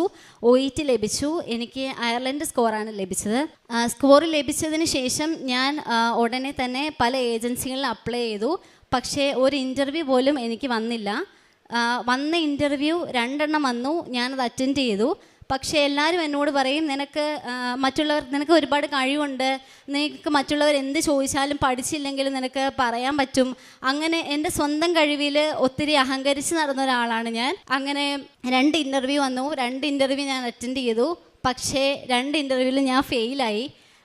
എൻ്റെ കൂടെ എന്നെക്കാളും കഴിവ് കുറഞ്ഞവരാണെന്ന് ഞാൻ വിചാരിച്ച എൻ്റെ ഫ്രണ്ട്സ് എന്നെക്കാളും മുമ്പേ വിദേശത്ത് പോയി. അവരവിടെ ജോലിക്ക് സെറ്റായി. അവരെല്ലാവരും നടക്കുന്നതും നന്നായിട്ട് ഫോട്ടോ ഒക്കെ ഇടുന്നത് കണ്ടപ്പോൾ ഞാൻ ഒരുപാട് വിഷമിച്ചു. അങ്ങനെ ഇൻ്റർവ്യൂ എനിക്കൊന്നും വരുന്നില്ല, എന്ത് ചെയ്യണമെന്ന് എനിക്കറിയത്തില്ല. പക്ഷെ ഉടമ്പടീനെ പറ്റി എനിക്കറിയാം, കൃപാസനത്തെ പറ്റി എനിക്കറിയാം. ഞാൻ നഴ്സിംഗ് പഠിക്കുമ്പോഴും കൃപാസനത്തെ പറ്റി കേട്ടിട്ടുണ്ട്, ഞാൻ പത്രങ്ങൾ വായിച്ചിട്ടുണ്ട്. പക്ഷെ ഒരിക്കൽ പോലും ഇവിടെ വന്ന് ഉടമ്പടി എടുക്കണമെന്നോ അല്ലെങ്കിൽ എനിക്ക് അങ്ങനെ ഒരു ആഗ്രഹം ഇല്ലായിരുന്നു. അവസാനം എന്നെക്കൊണ്ട് പറ്റുന്നില്ല എന്ന സാഹചര്യത്തിലാണ് ഞാൻ ഇവിടെ വന്ന് ഡിസംബർ 13, 2024 ഉടമ്പടി എടുക്കുന്നത്. ഉടമ്പടി എടുത്തതിന് ശേഷം ഞാൻ കറക്റ്റായിട്ടൊന്നും ഫോളോ ചെയ്യാൻ പറ്റിയിരുന്നില്ല ആദ്യം. പക്ഷേ പള്ളിയിൽ പോകും, പ്രാർത്ഥിക്കും, കുർബാനയിൽ പങ്കെടുക്കും. പക്ഷേ കറക്റ്റായിട്ട് എനിക്കൊന്നും ഫോളോ ചെയ്യാൻ പറ്റിയില്ല. എൻ്റെ ഒരു ഫ്രണ്ട് സാക്ഷ്യം സ്റ്റേറ്റസ് ഇടുന്ന കണ്ടിട്ട് ഞാൻ സാക്ഷ്യം കാണാൻ തുടങ്ങി. എന്ന് ഞാൻ സാക്ഷ്യം കാണാൻ തുടങ്ങിയോ അന്നാണ് എൻ്റെ ജീവിതത്തിൽ അത്ഭുതം സംഭവിച്ചത്. അങ്ങനെ ഓഗസ്റ്റ് 19, 2025 2025 എൻ്റെ OET എക്സ്പയർ ആവുകയാണ്. അപ്പം OET എക്സ്പയർ ആകുന്ന 2 ദിവസം മുന്നേ ഞാനൊരു സ്വപ്നം കാണുക, എനിക്കൊരു ഇൻ്റർവ്യൂ ലഭിക്കുന്നു, ഞാൻ ആ ജോലി കിട്ടുന്നു. പക്ഷേ എനിക്കറിയത്തില്ല എങ്ങനെ സംഭവിക്കും. എൻ്റെ OET എക്സ്പയർ ആയിപ്പോയി. അപ്പം എൻ്റെ ഏജൻസിയുടെ പേര് ഗ്രീൻ ലൈൻ എന്നാണ്. നമ്മൾ കത്തിക്കുന്ന തിരി ഗ്രീനാണ്. അപ്പം ഞാൻ വിചാരിച്ചു എനിക്ക് മാതാവ് കൊണ്ട് തന്ന ഇൻ്റർവ്യൂ ആണ്. അങ്ങനെ ഞാൻ ഇൻ്റർവ്യൂ അറ്റൻഡ് ചെയ്തു. അപ്പോൾ എനിക്ക് 2 ഇൻ്റർവ്യൂ ഉണ്ട്, ഒരെണ്ണം മോക്കും ഒരെണ്ണം മെയിൻ ഇൻ്റർവ്യൂവും. അപ്പം മോക്ക് ഇൻ്റർവ്യൂവിൽ അവർ പറഞ്ഞു ഓക്കെ കുഴപ്പമില്ല, നമുക്ക് മെയിൻ ഇൻ്റർവ്യൂ നടത്താം. പിറ്റേ ദിവസം ഏജൻസി എന്നോട് പറയുന്നു അവർ നാട്ടിൽ പോയി, ഇൻ്റർവ്യൂ നടക്കുമെന്ന് തോന്നുന്നില്ല. ഞാൻ എന്നും മെഴുതിരി കത്തിച്ച് മാതാവിനോട് പ്രാർത്ഥിക്കും, മാതാവേ നിനക്ക് ഇഷ്ടമുണ്ടെങ്കിൽ എനിക്ക് ഇൻ്റർവ്യൂ തരണം, നീയായിട്ട് കൊണ്ട് തന്നതാണ്. ഞാൻ പിന്നെ ഇവിടെ ഉടമ്പടി പുതുക്കാൻ വരുമ്പോൾ ഞാൻ പറഞ്ഞിരുന്നു, മാതാവേ ഇതും കൂടെ കിട്ടിയില്ലെങ്കിൽ ഞാൻ ഈ അയർലൻഡ് എന്ന മോഹം ഉപേക്ഷിക്കുക, ഞാൻ ഇനി വേറെ ഏതെങ്കിലും നാടോ കൺട്രിയോ നോക്കേണ്ടി വരും. അങ്ങനെ അവസാനം സെപ്റ്റംബറിൽ എനിക്ക് അവർ 15-ാം തീയതി അവർ പറഞ്ഞു ഇൻ്റർവ്യൂ റെഡിയാണ്, ഇൻ്റർവ്യൂ അറ്റൻഡ് ചെയ്തോളാൻ പറഞ്ഞു. അപ്പം ഞാൻ സാക്ഷ്യത്തിൽ കേട്ടിട്ടുണ്ട് എല്ലാവരും മാതാവിൻ്റെ ബ്ലൂ ഡ്രസ്സൊക്കെ പ്രാർത്ഥിക്കുന്നത്. അങ്ങനെ ഞാനും പ്രാർത്ഥിച്ചു. എനിക്ക് 3 പേര് ഇൻ്റർവ്യൂ നടത്തി. അതിലൊരാൾ മാത്രം എന്നോടൊന്നും സംസാരിക്കുന്നില്ല. ആ സ്ത്രീക്ക് നമ്മുടെ ഹൃദയത്തിൽ കടികാരം ഘടിപ്പിച്ച മാതാവിൻ്റെ അതേ ഷേപ്പ് തന്നെ. പക്ഷേ എന്നോടൊന്നും സംസാരിക്കുന്നില്ല. എൻ്റെ എംപ്ലോയർ അപ്പുറത്തിരിപ്പുണ്ട്, അവരും എന്നോടൊന്നും സംസാരിക്കുന്നില്ല. അവർ എഴുന്നേറ്റ് പോയി. അപ്പം ഞാൻ വിചാരിച്ചു ഈ ഇൻ്റർവ്യൂ എൻ്റെ കയ്യിൽ നിന്ന് പോയെന്ന്. വേറൊരു പുള്ളിക്കാരി മാത്രമാണ് എന്നോട് സംസാരിക്കുന്നത്. ഇൻ്റർവ്യൂ എല്ലാം സംസാരിച്ചതിന് ശേഷം ഈ പുള്ളിക്കാരി തിരിഞ്ഞ് നമ്മുടെ മാതാവിൻ്റെ ഷേപ്പുള്ള ആളോട് ചോദിച്ചു, ഇറ്റ്സ് ഇനഫ് ചോദിച്ചു. അപ്പോൾ ഈ പുള്ളിക്കാരി എന്നെ നോക്കി ചിരിച്ചിട്ട് യു ക്യാൻ ഗോ എന്ന് പറഞ്ഞു. എന്നെ നോക്കി ചിരിച്ചു, എന്നിട്ട് യു ക്യാൻ ഗോ എന്ന് പറഞ്ഞു. അങ്ങനെ 2 ദിവസത്തിന് ശേഷം എനിക്ക് ഓഫർ ലെറ്റർ വരുവാണ്. എനിക്ക് ആ ജോലി ലഭിച്ചു. അമ്മയുടെ സാന്നിധ്യത്തിൽ അയർലൻഡിലെ ഡിയർ പാർക്കിൽ എന്ന നഴ്സിംഗ് ഹോമിൽ എനിക്ക് ജോലി ലഭിച്ചു. എൻ്റെ ഓഫർ ലെറ്റർ ലഭിച്ചു. അതിനുശേഷം മെഡിക്കലിന് എനിക്ക് ഞാനൊരു നേഴ്സായിട്ട് വർക്ക് ചെയ്തുകൊണ്ടിരിക്കുകയാണ്. അപ്പം 2 ദിവസം മുന്നേ ഭയങ്കര ചുമ. ഞാൻ ഉടമ്പടി തൈലവും ഉപ്പും കഴിക്കുകയും തൈലം നെറ്റി പൂശുകയും ചെയ്തിട്ടാണ് മെഡിക്കലിന് പോയത്. മെഡിക്കലിന് പോയി പിറ്റേ ദിവസം അവിടുന്ന് എന്നെ വിളിക്കുകയാണ്, നിനക്ക് ബോർഡർ ലൈനാണ് കാണിക്കുന്നത്, ഒന്നും കൂടെ ബ്ലഡ് കൊണ്ടു തരണമെന്ന് പറഞ്ഞു. അന്നും ഞാൻ മാതാവിൻ്റെ ഉപ്പും നേർച്ച വസ്തുക്കളുടെ തൈലവും ഉപയോഗിച്ച് മെഡിക്കലിന് എൻ്റെ ബ്ലഡ് കൊണ്ട് കൊടുത്തു.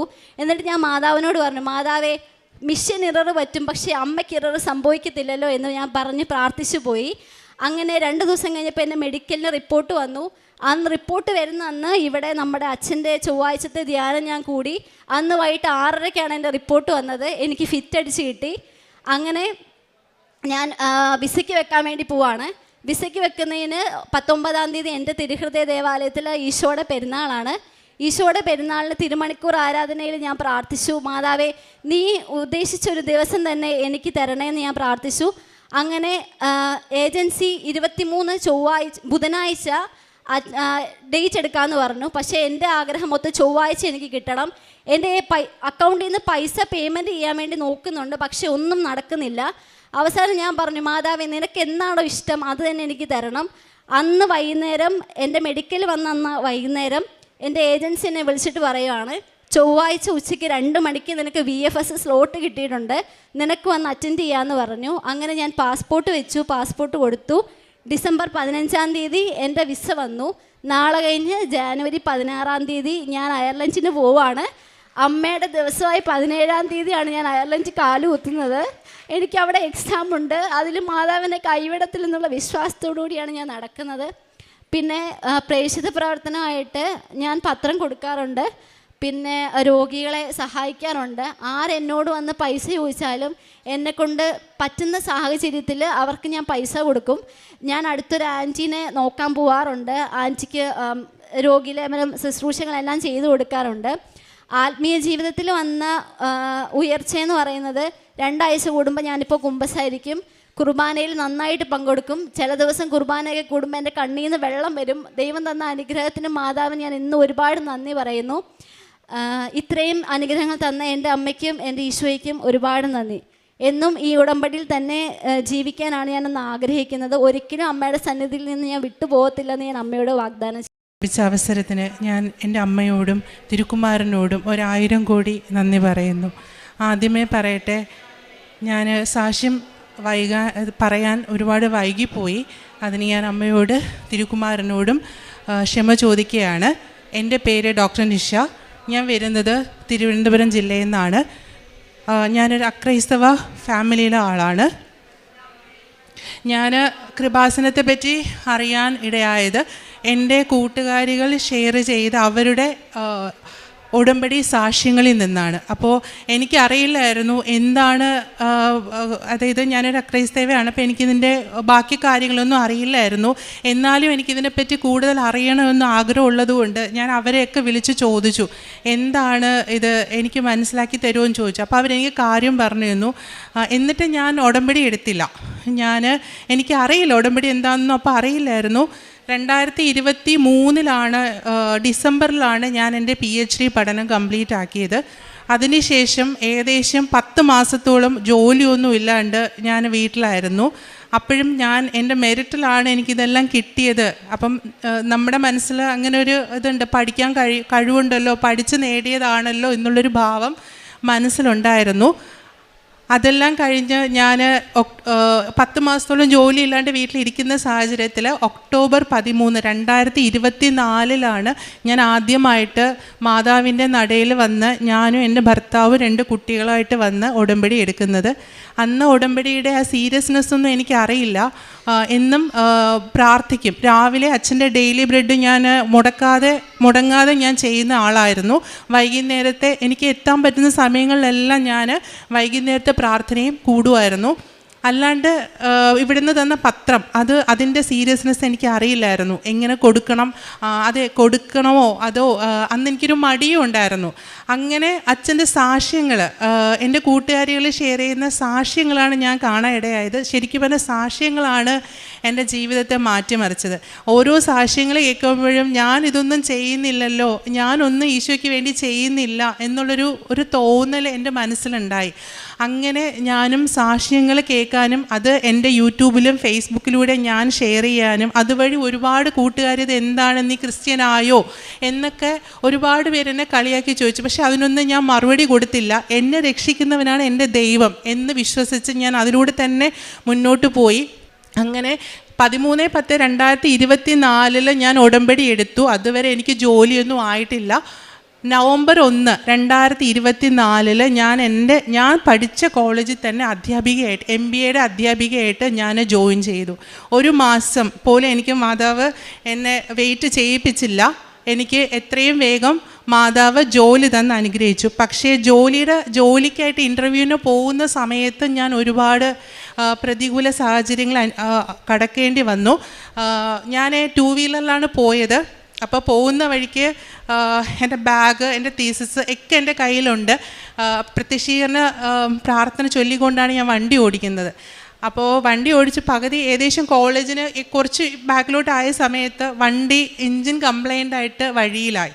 അപ്പോൾ അച്ഛൻ്റെ ഒരു പ്രാർത്ഥനയിലും സാക്ഷ്യത്തിൽ ഞാൻ കേട്ടിട്ടുണ്ട്, സഞ്ചാരി മാതാവ് നമുക്കൊപ്പം വരുമെന്നും നമ്മുടെ എല്ലാ തടസ്സങ്ങളും മാറ്റും എന്ന് ഞാൻ കേട്ടിട്ടുണ്ട്. അപ്പോൾ ഞാൻ ആലോചിച്ചു, കുറച്ച് 15-20 മിനിറ്റേ ഉള്ളൂ ഇനി ഇൻ്റർവ്യൂവിന് കോളേജിൽ എനിക്ക് എത്തണം. പക്ഷേ എന്നെ വെയിറ്റ് ചെയ്ത് നിൽക്കുന്നത് പോലെ ഒരാൾ, എന്നെ വെയിറ്റ് ചെയ്ത് നിൽക്കുന്ന ഒരു പയ്യൻ അവിടെ നിൽപ്പുണ്ട്. എൻ്റെ വണ്ടി നിന്നത് ആ പയ്യൻ്റെ ഫ്രണ്ടിലായിരുന്നു. അവൻ വന്നിട്ട് പറഞ്ഞു, ആ ചേച്ചി ഇതെന്തു പറ്റി? ഞാൻ പറഞ്ഞു, എനിക്കറിയില്ല, സ്റ്റാർട്ട് ആകുന്നില്ല. അപ്പോൾ അവൻ പറഞ്ഞു, ചേച്ചി എൻജിൻ കംപ്ലൈൻ്റ് ആണ്, ഒന്നും ചെയ്യാൻ പറ്റില്ല. അപ്പോൾ ഞാൻ പറഞ്ഞു, എനിക്കിനി ഇൻ്റർവ്യൂ ഉണ്ട്, എനിക്ക് പോകണം, ഇനി ഒരു 15 മിനിറ്റ് സമയമേ ഉള്ളൂ. അപ്പോൾ പറഞ്ഞു, ചേച്ചി ഇവിടെ അടുത്തൊരു വർക്ക്ഷോപ്പ് ഉണ്ട്. ഞാനൊന്നും പറഞ്ഞില്ല. അവൻ തന്നെ വണ്ടി കൊണ്ട് വർക്ക്ഷോപ്പിൽ വെച്ചു. തൊട്ടടുത്ത് തന്നെയാണ്. എന്നെക്കൊണ്ട് ഒറ്റയ്ക്ക് ചെയ്യാൻ പറ്റില്ലായിരുന്നു. വർക്ക്ഷോപ്പിൽ വെച്ചിട്ട് ഞാൻ നോക്കിയപ്പോൾ ആ വർക്ക്ഷോപ്പിൻ്റെ ഡോറിൽ മാതാവിൻ്റെ ഫോട്ടോ. അപ്പോൾ എനിക്ക് മനസ്സിലായി, അമ്മ മാതാവ് എനിക്ക് ഒരുക്കി തന്ന ആളാണ്. എൻ്റെ തടസ്സം മാറ്റാനായിട്ട് അമ്മ മാതാവ്, സഞ്ചാരി മാതാവ് എനിക്ക് ഒരുക്കി തന്ന ആളാണ് ഈ പയ്യനെന്ന് എനിക്ക് മനസ്സിലായി. ആ പയ്യൻ തന്നെ എനിക്കൊരു ഓട്ടോ വിളിച്ച് ഞാൻ ആ കറക്റ്റ് സമയത്തിന് ഇൻ്റർവ്യൂവിന് എത്തുകയും 29-30 പേരുണ്ടായിരുന്ന കാൻഡിഡേറ്റ്സിൽ നിന്ന് ഫസ്റ്റായിട്ട് എന്നെ സെലക്ട് ചെയ്യപ്പെടുകയും ചെയ്തു. അന്ന് എൻ്റെ ഇൻ്റർവ്യൂവിൽ എൻ്റെ കയ്യിൽ ആകെ ഉണ്ടായിരുന്നത് ഉടമ്പടി കാശ് രൂപ മാത്രമേ ഉണ്ടായിരുന്നുള്ളൂ. ഞാൻ അതിൽ ഫസ്റ്റ് ആകുകയും ഞാൻ ജോലിയിൽ ജോയിൻ ചെയ്യുകയും ചെയ്തു. ഇതാണ് എനിക്ക് അമ്മ മാതാവ് ആദ്യമായി തന്ന, ഉടമ്പടി എടുത്തതിന് ശേഷം ആദ്യമായിട്ട് തന്ന സാക്ഷ്യം. രണ്ടാമത്തെ സാക്ഷ്യം എന്ന് പറയുന്നത്, ഞാൻ ഒരു ജോലി മാത്രമേ ചോദിച്ചിട്ടുണ്ടായിരുന്നുള്ളൂ മാതാവിൻ്റെ അടുത്ത്. കാരണം അപ്പോഴും എൻ്റെ മെറിറ്റാണ്. പക്ഷേ അച്ഛൻ പറയും not by merit, by grace എന്നാണ് എപ്പോഴും നമ്മൾ പറയുന്നത്. പക്ഷെ അത് കഴിഞ്ഞ് ഒരു 2 മാസം കഴിഞ്ഞപ്പോൾ എനിക്ക് അടുത്തൊരു ജോലി മാതാവ് തന്നു. ആ ജോലി എന്ന് പറയുന്നത് ഒരു ഡിപ്പാർട്ട്മെൻറ്റിൻ്റെ ഹെഡാക്കിക്കൊണ്ട് ശമ്പളത്തിലും വർധനവ് തന്നുകൊണ്ട് എല്ലാ ആനുകൂല്യങ്ങളും തന്നുകൊണ്ട് മാതാവ് എന്നെ അടുത്തൊരു ജോലിയിലോട്ട് പ്രവേശിപ്പിച്ചു. അതെൻ്റെ മാതാവ് തന്ന അടുത്തൊരു അനുഗ്രഹമാണ്. അതിലും ഈ പറഞ്ഞതുപോലുള്ള ഒരുപാട് ഇൻ്റർവ്യൂവിന് പോകുന്ന ദിവസം ഞാനും എൻ്റെ ഹസ്ബൻഡും കൂടെയാണ് ഇൻ്റർവ്യൂവിന് പോയത്. കാറിലാണ് പോയത്. കോളേജ് എത്താൻ ഒത്തിരി ദൂരമുണ്ട്. പക്ഷേ പകുതി ആയപ്പോഴത്തേനും ഞങ്ങളുടെ കാറ് ഭയങ്കരമായിട്ട് ചൂടായി. പിന്നെ വണ്ടി മുന്നോട്ട് പോകുന്നില്ല. അന്ന് ഞാൻ വീട്ടിൽ നിന്ന് ഇറങ്ങുന്ന സമയത്ത് 4-5 പ്രാവശ്യം കൊന്ത ചൊല്ലിയിട്ടാണ് ഇറങ്ങുന്നത്. എനിക്ക് കൊന്ത ചൊല്ലാൻ അറിയില്ല. പക്ഷേ ഞാൻ യൂട്യൂബ് നോക്കി പഠിച്ചതാണ്. എനിക്ക് രഹസ്യങ്ങൾ എന്താണെന്ന് അറിയില്ല. പക്ഷേ ഞാൻ അതും പഠിച്ചു. ഞാൻ അങ്ങനെ കൊന്ത ചൊല്ലിയിട്ടാണ് ഞാനന്ന് വീട്ടിൽ നിന്ന് ഇറങ്ങുന്നത്. 4 വട്ടം കൊന്ത ഫുള്ളായിട്ട് ചൊല്ലിയിട്ട് ഇറങ്ങിയത്. എന്നിട്ട് ഞാൻ കാറിലിരുന്നിട്ട് എൻ്റെ കയ്യിൽ ഈ കാശുമാലയുണ്ട്, അത് വെച്ചിട്ട് ഞാൻ കാശുരൂപവും കൊന്തയും ഉണ്ട്, അത് വെച്ചിട്ട് ഞാൻ കൊന്ത ചൊല്ലുമായിരുന്നു, കൊന്ത ചൊല്ലിക്കൊണ്ടിരിക്കുകയായിരുന്നു. അപ്പോഴും ഞാൻ പ്രാർത്ഥിക്കുകയാണ്, മാതാവേ എന്നെ സമയത്തിന് ഇൻ്റർവ്യൂവിന് എത്തിക്കണേ എന്ന്. അങ്ങനെ പക്ഷെ ഞങ്ങൾക്ക് രണ്ടുപേർക്ക്, എനിക്ക് എൻ്റെ ഹസ്ബൻഡിനും പരിചയമില്ല. അതൊരു ഇടുങ്ങിയൊരു സ്ഥലത്താണ് വണ്ടി നിൽക്കുന്നത്, ഞങ്ങൾക്ക് പരിചയക്കാരും ഇല്ല, അവിടെ ഒറ്റപ്പെട്ട സ്ഥലമാണ്. പക്ഷെ അവിടെ ഒരു വീട്ടിൽ ഞങ്ങൾക്ക് വഴിയിൽ കിടന്നൊരു കുപ്പി കൊണ്ടുപോയി ഹസ്ബൻഡ് വെള്ളം നിറച്ച് കാറിൽ ചൂട് കാർബറേറ്ററിൽ ചൂട് തണുപ്പാക്കാനായിട്ട് കുറേ സമയം ട്രൈ ചെയ്തുകൊണ്ടിരിക്കുകയായിരുന്നു. അപ്പോൾ ഒരാൾ ആക്റ്റീവയിൽ വന്നിട്ട് നമ്മുടെ അടുത്ത് കാര്യങ്ങൾ സംസാരിക്കുകയും അങ്ങനെ ഹസ്ബൻഡിനോട് സംസാരിക്കുകയും അങ്ങനെ ആ പുള്ളിയും ഹസ്ബൻഡും കൂടെ വളരെ പെട്ടെന്ന് തന്നെ കാറ് ശരിയാക്കുകയും അത് നമുക്ക് സമയത്തിന് ഇൻ്റർവ്യൂവിന് എത്താനും പറ്റി. അതും മാതാവ്, കാരണം മാതാവിൻ്റെ കാശുരൂപവും തൈലവും ഒക്കെ പുരട്ടിയിട്ടാണ് വരുന്നത്. പിന്നെ ഞാൻ കൊന്ത ചൊല്ലിക്കൊണ്ട് വണ്ടിയിലിരിക്കുകയാണ്, പുറത്ത് നടക്കുന്ന കാര്യങ്ങളൊന്നും ഞാൻ ശ്രദ്ധിക്കുന്നില്ല, ഞാൻ ഫുള്ള് കൊന്ത ചൊല്ലലായിരുന്നു, കാണാതെ പറഞ്ഞുകൊണ്ടിരിക്കുക. യൂട്യൂബിൽ കേട്ടിട്ടാണ് ഞാൻ ചൊല്ലുന്നത്, എനിക്കതേ അറിയാവൂ. യൂട്യൂബിൽ പിന്നെ ഞാൻ എഴുതി വെച്ചിട്ടുണ്ട്, എൻ്റെ ഒരു ഡയറിയിൽ ഞാൻ ഫുൾ രഹസ്യങ്ങളും എഴുതി വെച്ച് ചൊല്ലും. അപ്പോൾ അങ്ങനെ ചൊല്ലിക്കൊണ്ടിരിക്കുകയായിരുന്നു. അങ്ങനെ എനിക്ക് സമയത്തിന് ഇൻ്റർവ്യൂവിന് പോകാനും പറ്റി. കാശുരൂപം പിടിച്ചുകൊണ്ടാണ് ഇൻ്റർവ്യൂ അറ്റൻഡ് ചെയ്തതും. അതിൽ ഞാൻ ഫസ്റ്റായിട്ട് വരികയും അവിടുത്തെ ഹെഡ് ഓഫ് ദി ഡിപ്പാർട്ട്മെൻറ്റായി, associate professor head of the ഡിപ്പാർട്ട്മെൻറ്റായി ഞാൻ കയറുകയും എൻ്റെ ജോലി കുറച്ചുകൂടെ ഉന്നതിയിലോട്ട് എൻ്റെ മാതാവ് എത്തിച്ചു. അതെൻ്റെ രണ്ടാമത്തെ സാക്ഷ്യം.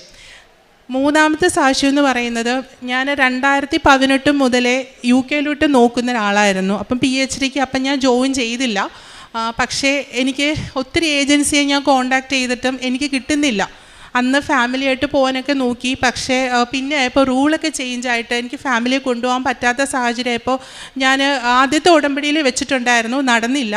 രണ്ടാമത്തെ ഉടമ്പടി 6/6 ഞാൻ പുതുക്കിയിട്ടുണ്ടായിരുന്നു. അതിൽ ഞാൻ ഇങ്ങനെ എഴുതിയിട്ടുണ്ടായിരുന്നു, മാതാവിൻ്റെ ഹിതം എന്താണോ അതിൻ്റെ ജീവിതത്തിൽ നിറവേറണം, വേറൊന്നും എൻ്റെ ഫിസിക്കലി ഉള്ള ഒരു ആഗ്രഹവും ഞാൻ എഴുതിയിട്ടില്ല.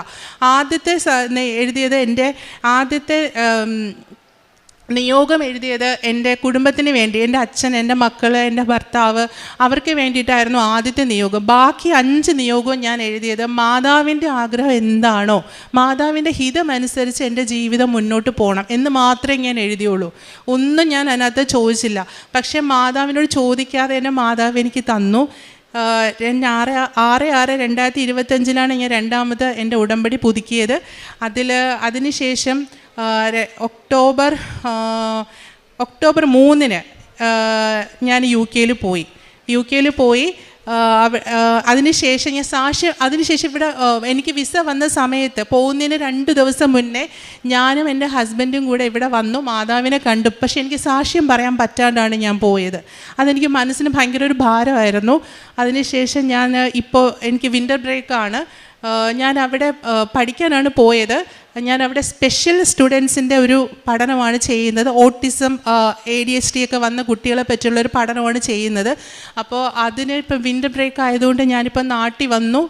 അപ്പോൾ നാട്ടിൽ വന്നപ്പോൾ എനിക്ക് അമ്മയുടെ നടയിൽ വന്ന് സാക്ഷ്യം പറയാണ്ട് പോകാതിരിക്കാൻ പറ്റിയില്ല. അതുകൊണ്ടാണ് ഇവിടെ വന്ന് സാക്ഷ്യം പറഞ്ഞത്. അങ്ങനെ എനിക്ക് എൻ്റെ ആ ആഗ്രഹവും മാതാവ് നടത്തി തന്നു. ഇതെൻ്റെ 3ാമത്തെ സാക്ഷ്യം. 4ാമത്തെ സാക്ഷ്യം എന്ന് പറയുന്നത് എൻ്റെ അച്ഛൻ്റെയാണ്. അതായത് എൻ്റെ അച്ഛന് ഞാൻ ഒറ്റ മകളാണ്. അപ്പോൾ 25/11/2025 എൻ്റെ അച്ഛൻ ഒന്ന് വീണായിരുന്നു. അപ്പം അച്ഛന് കുറച്ച് ഏജുണ്ട്. അച്ഛൻ വീണപ്പോൾ അച്ഛൻ്റെ വലത് കൈയുടെ എല്ല് പൊട്ടിപ്പോയി. അപ്പോൾ ഹോസ്പിറ്റലിൽ പോയപ്പോൾ അന്ന് ഞാൻ കോളേജിലാണ്. അപ്പം വീട്ടിൽ നിന്ന് വിളിച്ചു പറഞ്ഞു, ഇങ്ങനെ അച്ഛൻ വീണു, കൈക്ക് ഫ്രാക്ചർ ഉണ്ടെന്ന് പറഞ്ഞു. അപ്പം ഞാനും ഹസ്ബൻഡും പെട്ടെന്ന് തന്നെ ഹോസ്പിറ്റലിൽ വന്നു. ഞാൻ വേറൊന്നും എടുത്തില്ല, എൻ്റെ ബാഗ് കൊണ്ട് വെച്ചിട്ട് ആകെ എടുത്തത് കൊന്തയും കാശുരൂപം മാത്രമേ എടുത്തിട്ടുണ്ടായിരുന്നുള്ളൂ. അത് രണ്ടും എടുത്തുകൊണ്ട് ഞങ്ങൾ പെട്ടെന്ന് ഹോസ്പിറ്റലിലോട്ട് ഓടി. അപ്പോൾ അവിടെ ചെന്നപ്പോൾ ഡോക്ടർ ആദ്യം പറഞ്ഞത് സർജറി ചെയ്യാണ്ട് എല്ല് ഒന്നും ചെയ്യാൻ പറ്റത്തില്ല, സർജറി വേണം. പക്ഷെ അച്ഛൻ്റെ പ്രായത്തിന് അത് സർജറി ഇമ്പോസിബിൾ ആണ്. അച്ഛന് ഷുഗറുണ്ട്. അപ്പം ഞാൻ പ്രാർത്ഥിച്ചത്, മാതാവേ അച്ഛന് സർജറി താങ്ങൂല, അച്ഛന് സർജറി ഇല്ലാണ്ട് മാതാവ് സുഖപ്പെടുത്തി കൊടുക്കണേന്ന് ഞാൻ പ്രാർത്ഥിച്ചു. ആദ്യം ഡോക്ടർ അങ്ങനെയാണ് പറഞ്ഞത്. അടുത്ത ഡോക്ടർ രണ്ടാമത് എക്സ്റേ എടുത്തിട്ട് നമ്മളെ വിളിപ്പിച്ചു. അപ്പോഴും ഞാൻ ഡോക്ടർ റൂമിൻ്റെ ഫ്രണ്ടിൽ ഈ കാശുരൂപം പിടിച്ച് ഞാൻ പ്രാർത്ഥിക്കുകയാണ്, മാതാവേ ഡോക്ടർ തിരുത്തി പറയണേ, ഓപ്പറേഷൻ ഇല്ലാണ്ട് തന്നെ അച്ഛൻ സുഖപ്പെടണേ എന്ന് ഞാൻ ഭയങ്കര കണ്ണീരൊഴുകി ഞാൻ പ്രാർത്ഥിച്ചു. അപ്പോൾ ഡോക്ടർ എന്നെ ഹസ്ബൻഡിനെ അകത്ത് വിളിച്ചിട്ട് പറഞ്ഞു, നമുക്ക് എന്തായാലും ഇപ്പോൾ ഒരു സർജറി ചെയ്യണ്ട, പകരം നമുക്ക് 3 മാസം ബാൻഡേഡ് ഇട്ട് നോക്കാം. അപ്പം എല്ല് ശരിയായി ഊറിപ്പിടിക്കുവാണെങ്കിൽ പിന്നെ നമുക്ക് സർജറിയുടെ ആവശ്യമില്ല എന്ന് പറഞ്ഞു. അപ്പോൾ ശരിക്കും പറഞ്ഞു കഴിഞ്ഞാൽ എൻ്റെ പ്രാർത്ഥന, എൻ്റെ കണ്ണീരോടുള്ള പ്രാർത്ഥനയാണ് മാതാവ് കേട്ടത്. കാരണം അച്ഛന് സർജറി ചെയ്ത് കഴിഞ്ഞാൽ സർവൈവായിട്ട് വരാനായിട്ട് ഭയങ്കര ബുദ്ധിമുട്ടുള്ള പ്രായമാണ്. അങ്ങനെ എൻ്റെ പ്രാർത്ഥന കേൾക്കുകയും 3 മാസം കൊണ്ട് എൻ്റെ അച്ഛൻ സ്വന്തമായിട്ട് ചോറ് വാരി കഴിക്കുന്ന അവസ്ഥയിലോട്ട് വരികയും ചെയ്തു. അച്ഛൻ്റെ കൈ വയ്യാതിരിക്കുന്ന സമയത്ത് ഞാൻ എന്നും രാവിലെ ഡെയിലി ബ്രെഡ് പ്രാർത്ഥിക്കും.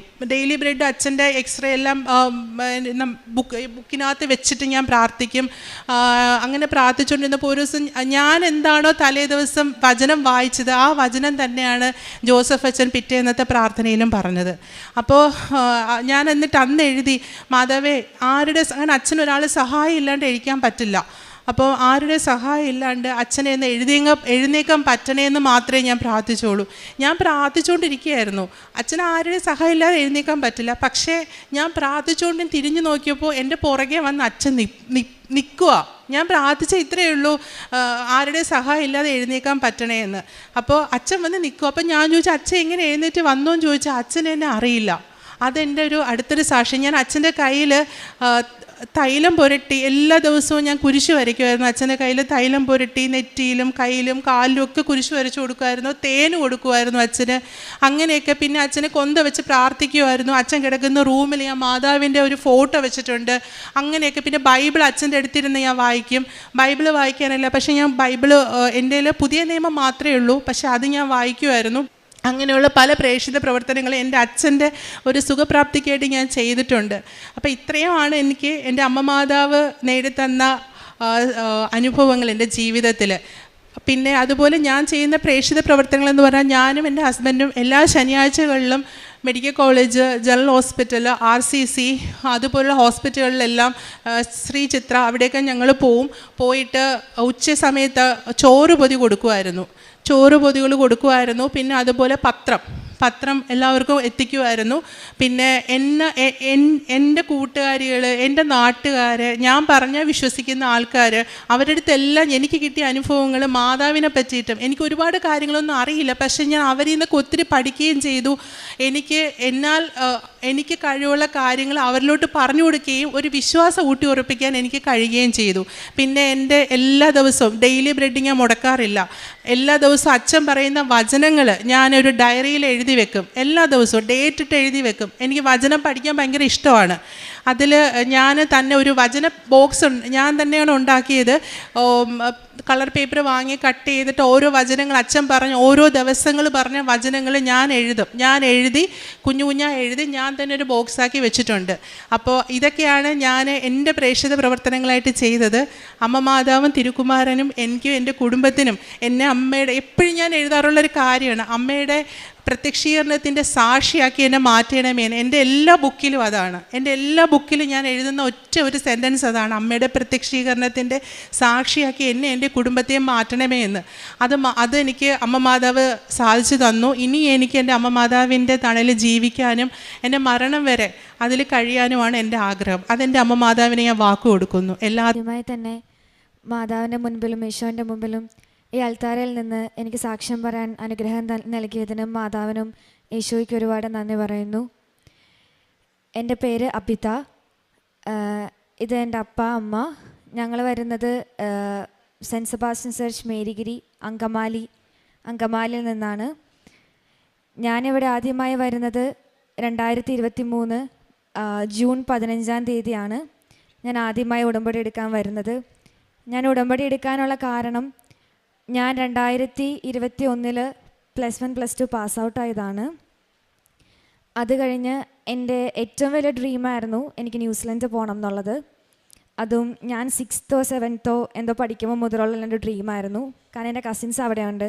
അപ്പോൾ അവർ പറഞ്ഞ് എനിക്ക് ന്യൂസിലൻഡ് എന്നുള്ളത് ഭയങ്കര ഒരു ക്രേസായി മാറി, എനിക്ക് അവിടെ പോയി പഠിക്കണം എന്നുള്ളത്. അങ്ങനെ 2021 ഞാൻ കോഴ്സ് കഴിഞ്ഞിറങ്ങിയപ്പം നല്ല വിജയത്തോടു കൂടി ഇറങ്ങാൻ പറ്റി. അപ്പോൾ അതുവരെ എൻ്റെ ലൈഫിൽ അങ്ങനെ ഫെയിലിയർ എന്താണെന്ന് ഞാൻ അനുഭവിച്ചിട്ടുണ്ടായിരുന്നില്ല. കാരണം പഠിക്കുമ്പോഴാണെങ്കിലും അത്യാവശ്യം നല്ല മാർക്കൊക്കെ കിട്ടിപ്പോരുന്നുണ്ടായിരുന്നു, ദൈവം അനുഗ്രഹിച്ച്. അത് കഴിഞ്ഞ് ഞാൻ IELTS സ്റ്റാർട്ട് ചെയ്തപ്പോൾ ഞാൻ കുറേ എക്സാംസ് എഴുതി. ഒന്ന് എഴുതുമ്പം സ്പീക്കിംഗ് പോവും, ഒന്ന് എഴുതുമ്പം റൈറ്റിംഗ് പോവും. അങ്ങനെ കുറേയും ട്രൈ ചെയ്ത് 2022 നവംബർ ആയപ്പോഴാണ് എൻ്റെ എക്സാമും എൻ്റെ പേപ്പർ വർക്ക്സും ഒന്ന് സ്റ്റാർട്ട് ചെയ്യാൻ എനിക്ക് പറ്റിയേ. സ്റ്റാർട്ട് ചെയ്തെങ്കിലും എൻ്റെ കോളേജ്, ഞാൻ ആഗ്രഹിച്ച കോളേജ് എനിക്ക് ജോയിൻ ചെയ്യാൻ പറ്റിയില്ല. അവിടെ ന്യൂസിലൻഡിലപ്പോഴേക്കും ഫ്ലഡ് വന്ന് ആകെ കോളേജുകളൊക്കെ ക്ലോസ് ചെയ്തു. വീണ്ടും ഒരു 1 ഇയർ വെയിറ്റ് ചെയ്യേണ്ടി വരുമെന്ന് എൻ്റെ അടുത്ത് പറഞ്ഞു. ഓൾറെഡി എൻ്റെ 1 ഇയർ പോയായിരുന്നു അപ്പോഴേക്കും.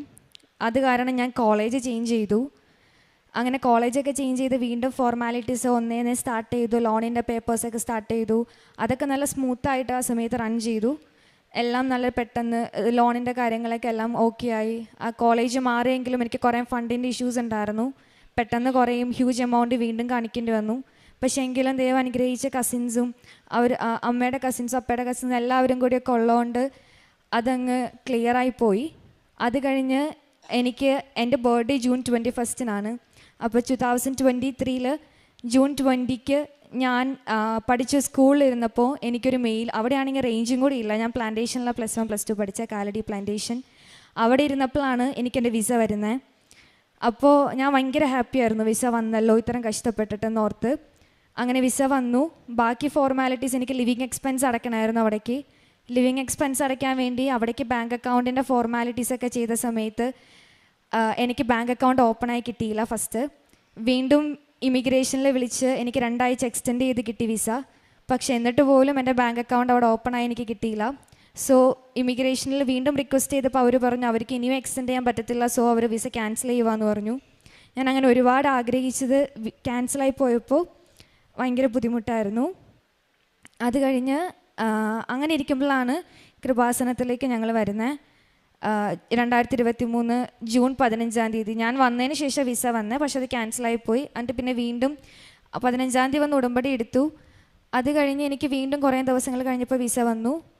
ആ വിസ വന്നു കഴിഞ്ഞപ്പോൾ ഇവിടെ വന്ന് ഉടമ്പടി എടുത്തതിന് ശേഷം ആ വിസ വരുന്നത്. വിസ വരുന്നത് ജൂലൈ 10 എനിക്ക് വിസ വരുന്നത്. അതും ഇവിടെ വന്ന് 15 ഉടമ്പടി എടുത്തു. ആ ഒരു 1 മന്ത് പോലും എടുത്തില്ല. ഒരു 3.5 വീക്സിൽ എനിക്ക് വേറെ ഫോർമാലിറ്റീസ് ഒന്നും ഇല്ലാതെ വേഗം ബാങ്ക് അക്കൗണ്ട് ഓപ്പൺ ആയി കിട്ടിയും എൻ്റെ ലിവിങ് എക്സ്പെൻസ് ഞാൻ അങ്ങോട്ട് സെൻഡ് ചെയ്യും. അങ്ങനെ എല്ലാ ഫോർമാലിറ്റീസും കഴിഞ്ഞ് പെട്ടെന്നൊരു ദിവസം പ്രതീക്ഷിക്കാതെ, ഒട്ടും എക്സ്പെക്ട് ചെയ്തിട്ടുണ്ടായിരുന്നില്ല, എനിക്ക് ഓൾറെഡി ജൂലൈ 17 ക്ലാസ് തുടങ്ങുമായിരുന്നു. അപ്പോൾ ഏജൻസിയിൽ നിന്നൊക്കെ വിളിച്ചിട്ട് പറഞ്ഞു ഇയാൾക്ക് ക്ലാസ് അറ്റൻഡ് ചെയ്യാൻ പറ്റത്തില്ല സ്റ്റാർട്ടിങ് ഡേയ്സ് ഓൺവേഡ്സ്. അപ്പോൾ അതുകൊണ്ട് കോളേജിൽ നമ്മൾ എക്സ്റ്റൻഷൻ റിക്വസ്റ്റ് ചെയ്യണം. പക്ഷെ അത് ലാസ്റ്റ് സ്റ്റേജിൽ റിക്വസ്റ്റ് ചെയ്യാൻ പറ്റത്തുള്ളൂ. സോ നമുക്കത് ഹോൾഡ് ചെയ്ത് വെക്കാം, പറ്റില്ലെങ്കിൽ നമുക്ക് എക്സ്റ്റൻഷൻ ചോദിക്കാം എന്നൊക്കെ പറഞ്ഞ് വെച്ചിരിക്കുന്ന സ്റ്റേജായിരുന്നു. അങ്ങനെ ഇരിക്കുമ്പോൾ ഒരു ദിവസം രാവിലെ ജൂലൈ 10 രാവിലെ എന്നെ ഏജൻസിയിൽ നിന്ന് വിളിച്ചിട്ട് പറഞ്ഞു എനിക്ക് വിസ വന്നു എന്ന്. ഒട്ടും എക്സ്പെക്റ്റ് ചെയ്യാതിരുന്നൊരു മൊമെൻ്റ് ആയിരുന്നു അത്. അത് കഴിഞ്ഞു ഞാനാണ് ഓൾറെഡി ഇങ്ങനെ കുറേ നാളുകളായിട്ട് ആഗ്രഹിച്ചിരുന്നുകൊണ്ട് എല്ലാം പ്രിപ്പയർഡ് ആയിരുന്നു. ഡ്രസ്സാണേലും എല്ലാ സാധനങ്ങളും ഇങ്ങനെ ഓൾറെഡി പ്രിപ്പയർഡ് ചെയ്ത് വെച്ചിട്ടുണ്ടായിരുന്നു. അതുകൊണ്ട് പിന്നെ ഒട്ടും വെയിറ്റ് ചെയ്യാൻ നിന്നില്ല. പിന്നെ 17 ക്ലാസ് തുടങ്ങും എന്നുള്ളതുകൊണ്ടും പിന്നെ ഒരാഴ്ച കഴിഞ്ഞിട്ട് പോകാം അല്ലെങ്കിൽ 2 ദിവസം കഴിഞ്ഞിട്ട് പോകാം എന്നുള്ളൊരു തോട്ടമൊന്നും അപ്പം വന്നില്ല. പിന്നെ കസിൻസിൻ്റെ അടുത്ത് ചോദിച്ചപ്പോഴും എത്രയും പെട്ടെന്ന് കയറി പോരെ എന്നുള്ളൊരു തോട്ടായിരുന്നുകൊണ്ട് അങ്ങനെ 10 എനിക്ക് വിസ വന്നു. 11 വൈകുന്നേരത്തെ ടിക്കറ്റ് എടുത്ത് ഞാൻ 11 തന്നെ ഇവിടുന്ന് ഫ്ലൈ ചെയ്തു. അതിന് വലിയ അനുഗ്രഹം എന്താണെന്ന് വെച്ച് കഴിഞ്ഞാൽ എനിക്ക് ആദ്യം വിസയ്ക്ക് അപ്ലൈ ചെയ്തപ്പോൾ മുതൽ ഏജൻസിയിൽ നിന്ന് എനിക്ക് വിസ ഇൻ്റർവ്യൂസ് അവർ ട്രെയിൻ ചെയ്യിപ്പിക്കുന്നുണ്ടായിരുന്നു. എല്ലാ ദിവസവും അവർ വിളിച്ച് ഇങ്ങനെ ക്വസ്റ്റ്യൻസ് എല്ലാവർക്കും ഉള്ള പോലെ തന്നെ ട്രെയിൻ ചെയ്യിപ്പിക്കുമായിരുന്നു. ആഴ്ചയിൽ 3 ദിവസം 4 ദിവസമൊക്കെ ആയിട്ട് അവർ ഫ്രീ ആകുമ്പോൾ. അപ്പോൾ എനിക്കാണ് ഇൻ്റർവ്യൂ ഒന്നാമത് ന്യൂസിലൻഡാണ് നമ്മൾ ആദ്യമായിട്ട് അവിടെ പോകുന്നത്. നമ്മളുടെ ഇംഗ്ലീഷും അവിടുത്തെ ഇംഗ്ലീഷും എൻറ്റയർലി ഡിഫറെൻറ്റാണ്. അതിപ്പോൾ എല്ലാ സ്ഥലത്തുമാണെങ്കിലും. അപ്പോൾ അതുകൊണ്ട് എനിക്ക് നല്ല ടെൻഷൻ ഉണ്ടായിരുന്നു. പിന്നെ ഇവിടുത്തെ ടൈം നല്ല വ്യത്യാസമാണ്. 7.5 മണിക്കൂർ പ്ലസ് ആണ് അവിടെ. അപ്പോൾ ഇവിടുത്തെ ഒരു വെളുപ്പിന് ആ ഒരു ടൈമിലായിരിക്കും അവർ ഇൻ്റർവ്യൂവിന് വിളിക്കുക. വെളുപ്പിനൊരു 2 മണി 3 മണി 1 മണി ആ സമയത്തൊക്കെ. അപ്പോൾ ആ ദിവസങ്ങളിലൊക്കെ ഫോൺ അടുത്ത് വെച്ച് റിംഗ് ടൂണൊക്കെ ഫുള്ളാക്കിയിട്ടാണ് കിടന്നുകൊണ്ടിരുന്നേച്ചത്. ഇടയ്ക്കിടയ്ക്ക് എഴുന്നേറ്റൊക്കെ നോക്കുമായിരുന്നു ആ ദിവസങ്ങളിൽ. ചില ദിവസം ടെൻഷനാണ്, രാവിലെ എഴുന്നേറ്റ് നോക്കുമ്പോൾ വല്ല കോളും മിസ്സായിട്ടുണ്ടോ, കാരണം നമുക്ക് തിരിച്ച് വിളിക്കാനൊരു ഓപ്ഷൻ ഇല്ലല്ലോ അതുകൊണ്ട്. പക്ഷെ എന്തോ ഭാഗ്യത്തിന് എനിക്ക് വിസ ഇൻ്റർവ്യൂ പോലും ഉണ്ടായിരുന്നില്ല. മാതാവിൻ്റെ വലിയ അനുഗ്രഹം കൊണ്ട് എനിക്ക് നല്ല ടെൻഷനായിരുന്നു എന്താവും. പക്ഷെ എനിക്ക് വിസ ഇൻ്റർവ്യൂ ഒന്നും ഇല്ലാണ്ട് ഡയറക്റ്റ് എനിക്ക് ജൂലൈ 10 വിസ കിട്ടി. 11 ഞാൻ ഇവിടുന്ന് ഫ്ലൈ ചെയ്തു. ഞാൻ ഉടമ്പടി എടുത്തത് ജൂൺ 15. ഞാൻ ജൂലൈ 15 വിത്തിൻ ആ 1 മന്തിൽ ഞാൻ ന്യൂസിലൻഡിൽ ലാൻഡ് ചെയ്തു. അവിടെ ലാൻഡ് ചെയ്തിട്ട് ശേഷമാണെങ്കിലും ഇപ്പം ഞാൻ അവിടെ BSc പഠിക്കുന്നത്. BSc നഴ്സിംഗ് ഫൈനൽ ഇയറാണ് എനിക്കിനിപ്പോൾ ഇൻറ്റേൺഷിപ്പും എൻ്റെ എക്സാമും കൂടെ ബാക്കിയുള്ളൂ. ബാക്കി എൻ്റെ കോഴ്സസ് എല്ലാം കംപ്ലീറ്റ് ആയി. അവിടെ എത്തിയിട്ടാണെങ്കിലും ഞാൻ എത്തിയ സ്റ്റേജിൽ കോവിഡും ഫ്ലഡും കാരണമൊക്കെ അവിടെ പാർട്ട് ടൈമൊക്കെ ഭയങ്കര ഷോർട്ടായിരുന്നു കിട്ടാനായിട്ട്, ഭയങ്കര ബുദ്ധിമുട്ടായിരുന്നു. അങ്ങനെ ഇരിക്കുമ്പോൾ ഞാൻ ഓഗസ്റ്റ് 2023 എനിക്ക് ഹെൽത്ത് കെയർ അസിസ്റ്റൻ്റായിട്ട് ഒരിടത്ത് വർക്ക് കിട്ടി. പക്ഷെ അവിടെ സ്റ്റാഫ് കുറേ ഉണ്ടായിരുന്നു. പിന്നെ ഞങ്ങൾ കാഷ്വൽ സ്റ്റാഫ്സ് ആയതുകൊണ്ട് ഭയങ്കര ഷോർട്ടായിരുന്നു ഷിഫ്റ്റ്. മാസത്തിലൊക്കെ ഒരെണ്ണമൊക്കെ കിട്ടി അങ്ങനെയുള്ളായിരുന്നു. അങ്ങനെ ഇരിക്കുമ്പോൾ ചെന്ന സമയമായതുകൊണ്ട് നമ്മൾ ഇവിടുന്ന് ഫണ്ടൊക്കെ ട്രാൻസ്ഫർ കൊണ്ടുപോയിട്ടുണ്ടായിരുന്നതുകൊണ്ട് ചെന്ന ഒരു 2 മാസത്തെ കാര്യം എങ്ങനെയൊക്കെയോ നടന്നു. പിന്നെ ഹെൽത്ത് കെയർ അസിസ്റ്റൻ്റായിട്ട് ഞാൻ വർക്ക് ചെയ്തുകൊണ്ടിരുന്നിടത്ത് എനിക്ക് കൂടുതൽ ഷിഫ്റ്റ്സ് കിട്ടാൻ തുടങ്ങി. ആഴ്ചയിൽ 3 ഷിഫ്റ്റും 2 ഷിഫ്റ്റൊക്കെ എനിക്ക് റൺ ചെയ്യാൻ പറ്റുന്നുണ്ടായിരുന്നു അവിടെ. അതുപോലെ തന്നെ എനിക്കൊരു ഹോട്ടലിൽ വർക്ക് ചെയ്യാൻ പറ്റി. വീക്ക്ലി 2 ദിവസം എനിക്കിപ്പോൾ ഹോട്ടലിലും പാർട്ട് ടൈം ഉണ്ട്. സോ അതുകൊണ്ട് എനിക്കിപ്പോൾ എൻ്റേതായ കാര്യങ്ങൾ ഇവരെ ബുദ്ധിമുട്ടിക്കാതെ എനിക്ക് അവിടെ ചെയ്യാൻ പറ്റുന്നുണ്ട്. അതൊക്കെ മാതാവിൻ്റെ വലിയ അനുഗ്രഹമായിട്ട് ഞാൻ കാണുന്നു. ഇനി ഞാൻ അമ്മയ്ക്ക് കൊടുക്കാം. ഈശോയ്ക്കും മാതാവിനും ഒരുപാട് നന്ദി. ഞാൻ ഉടമ്പടി എടുത്തത് 16/2/24 ആദ്യമായി ഉടമ്പടി വെച്ചത് എൻ്റെ മകനാണ്. മകനില്ലാത്തതുകൊണ്ട് എനിക്കത് പറയാൻ പറ്റില്ല. രണ്ടാമത് വെച്ചത് എനിക്ക് വർഷങ്ങളായിരുന്നു തലവേദന. ഇവിടെ വന്ന് ഉടമ്പടി എടുത്തതിൻ്റെ ഫലമായി എനിക്കത് മാറിക്കിട്ടി. പിന്നെ ഉറക്കക്കുറവ്, ഒത്തിരി നാളുകളായി ഉറക്കമില്ലായിരുന്നു. ആഴ്ചകളോളം ഉറക്കമില്ലാതെ ഇരുന്നിട്ടുണ്ട്. ഉറക്ക ഗുളിക വാങ്ങിച്ച് കഴിച്ചിട്ടുണ്ട്. എന്നാൽ പോലും ഉറക്കം ഉണ്ടാവാറില്ല. ഇവിടെ വന്ന് ഉടമ്പടി എടുത്ത് വെഞ്ചരിച്ച വസ്തുക്കൾ ഉപയോഗിച്ചതിന് ഫലമായി 3-ാം ദിവസം തന്നെ ആദ്യത്തെ ഉടമ്പടിയിൽ തന്നെ എനിക്കത് മാറിക്കിട്ടി. ഞാനിപ്പോൾ 7ാമത്തെ ഉടമ്പടി പുതുക്കിയിരിക്കുകയാണ്. പിന്നെ മകളുടെ കാര്യങ്ങൾ മകൾ പറഞ്ഞു. ഇത്രയും അനുഗ്രഹം തന്ന മാതാവിന് 1000 നന്ദി പറയുന്നു. പ്രേക്ഷിത പ്രവർത്തനമായിട്ട് എല്ലാ മാസവും ഞാൻ എൻ്റെ മകൻ ഇവിടെ വന്ന് വിശുദ്ധ കുർബാന സമർപ്പിച്ച് പത്രവും വാങ്ങിച്ച് പത്രം വിതരണം നടത്താറുണ്ട്. പ്രേക്ഷിത പ്രവർത്തനം നടത്താറുണ്ട്. പിന്നെ ഉടമ്പടി ധ്യാനം എല്ലാവർക്കും ഷെയർ ചെയ്യാറുണ്ട്. സാക്ഷ്യങ്ങൾ ഷെയർ ചെയ്യാറുണ്ട്. ഡെയിലി ബ്രെഡ് ഷെയർ ചെയ്ത് പ്രാർത്ഥിക്കാറുണ്ട്. കാരുണ്യ പ്രവർത്തികൾ, ഞങ്ങൾ വീടിൻ്റെ അടുത്ത് ഒരു അപ്പച്ചന്മാർ താമസിക്കുന്ന സ്ഥലമുണ്ട്. 20 പേരോളം അവിടെയുണ്ട്. ഞങ്ങൾ ഒരു ഉടമ്പടി എടുത്ത എല്ലാവരും കൂടി ഒരു 10-13 പേരോളം ഉണ്ട്. ഞങ്ങളൊരു ഗ്രൂപ്പ് തുടങ്ങിയിട്ടുണ്ട്. കൃപായ എന്നാണ് ഗ്രൂപ്പിൻ്റെ പേര്. ഞങ്ങളെല്ലാവരും എല്ലാ ആഴ്ചകളിലും അവിടെ പോയി അവരെ കുളിപ്പിക്കുകയും അവിടെ ക്ലീൻ ചെയ്യുകയും റൂമൊക്കെ ക്ലീൻ ചെയ്ത് അവർക്ക് വേണ്ട ഭക്ഷണം കൊടുക്കുക, വസ്ത്രം കൊടുക്കുക, ഞങ്ങൾ ഗ്രൂപ്പായിട്ട് തന്നെ ഞങ്ങൾ ചെയ്യുന്നുണ്ട്. അതുപോലെ തന്നെ ഞങ്ങൾ ഗ്രൂപ്പിൽ നിന്ന് തന്നെ ഓരോരുത്തരുടെ ബുദ്ധിമുട്ടുകൾ, അതായത് ആർക്കെങ്കിലും എന്തെങ്കിലും ആവശ്യങ്ങളുണ്ടെങ്കിൽ ഞങ്ങൾ ഗ്രൂപ്പിൽ പറഞ്ഞ് പ്രാർത്ഥിക്കാറുണ്ട്. ജപമാല ചൊല്ലാറുണ്ട്. അത്ര കാര്യങ്ങൾ ഞങ്ങൾ ചെയ്തിട്ടുണ്ട്. പിന്നെ പ്രേക്ഷിത പ്രവർത്തനത്തിൽ ഞങ്ങൾ വെഞ്ചരിച്ച വസ്തുക്കൾ കൊടുക്കാറുണ്ട്. പിന്നെ ആത്മീയമായിട്ട് എനിക്ക് നിയോഗങ്ങളെക്കാളുപരി ആത്മീയമായി വളരാനാണ് സാധിച്ചിരിക്കുന്നത്. ഞായറാഴ്ച മാത്രം പള്ളിയിൽ പോയിക്കൊണ്ടിരുന്ന ഞാനാണ്. ഉടമ്പടി എടുത്ത് ഇതുവരെയും ഞാൻ വിശുദ്ധ കുർബാന മുടക്കിയിട്ടില്ല. കുമ്പസാരം 2 ആഴ്ച എത്തുമ്പോൾ കുമ്പസാരിക്കാറുണ്ട്. ചിലപ്പോൾ ഒന്ന് വൈകാറുണ്ട്, എന്നാലും ഒത്തിരി വൈകാറില്ല. ഞാൻ ഓടിപ്പോയി കുമ്പസാരിക്കും. ബൈബിൾ വായന, അങ്ങനെയുള്ള എല്ലാ കാര്യങ്ങളും ചെയ്യാറുണ്ട്. കൊന്ത ചൊല്ലാറുണ്ട്. രാവിലെ 4 മണിക്ക് എഴുന്നേറ്റ അരമണിക്കൂർ കൊന്ത, അരമണിക്കൂർ ബൈബിൾ വായിക്കും. അത് കഴിഞ്ഞ് പള്ളിയിൽ പോകും. അങ്ങനെ പിന്നെ ആത്മീയമായിട്ട് ഒരുപാട് പേർക്ക് സഹായിക്കാൻ പറ്റിയിട്ടുണ്ട്. അത്രയൊക്കെ ഞാൻ ചെയ്തിട്ടുണ്ട്. ഇത്രയും അനുഗ്രഹം തന്ന മാതാവിന് 1000 നന്ദി പറയുന്നു.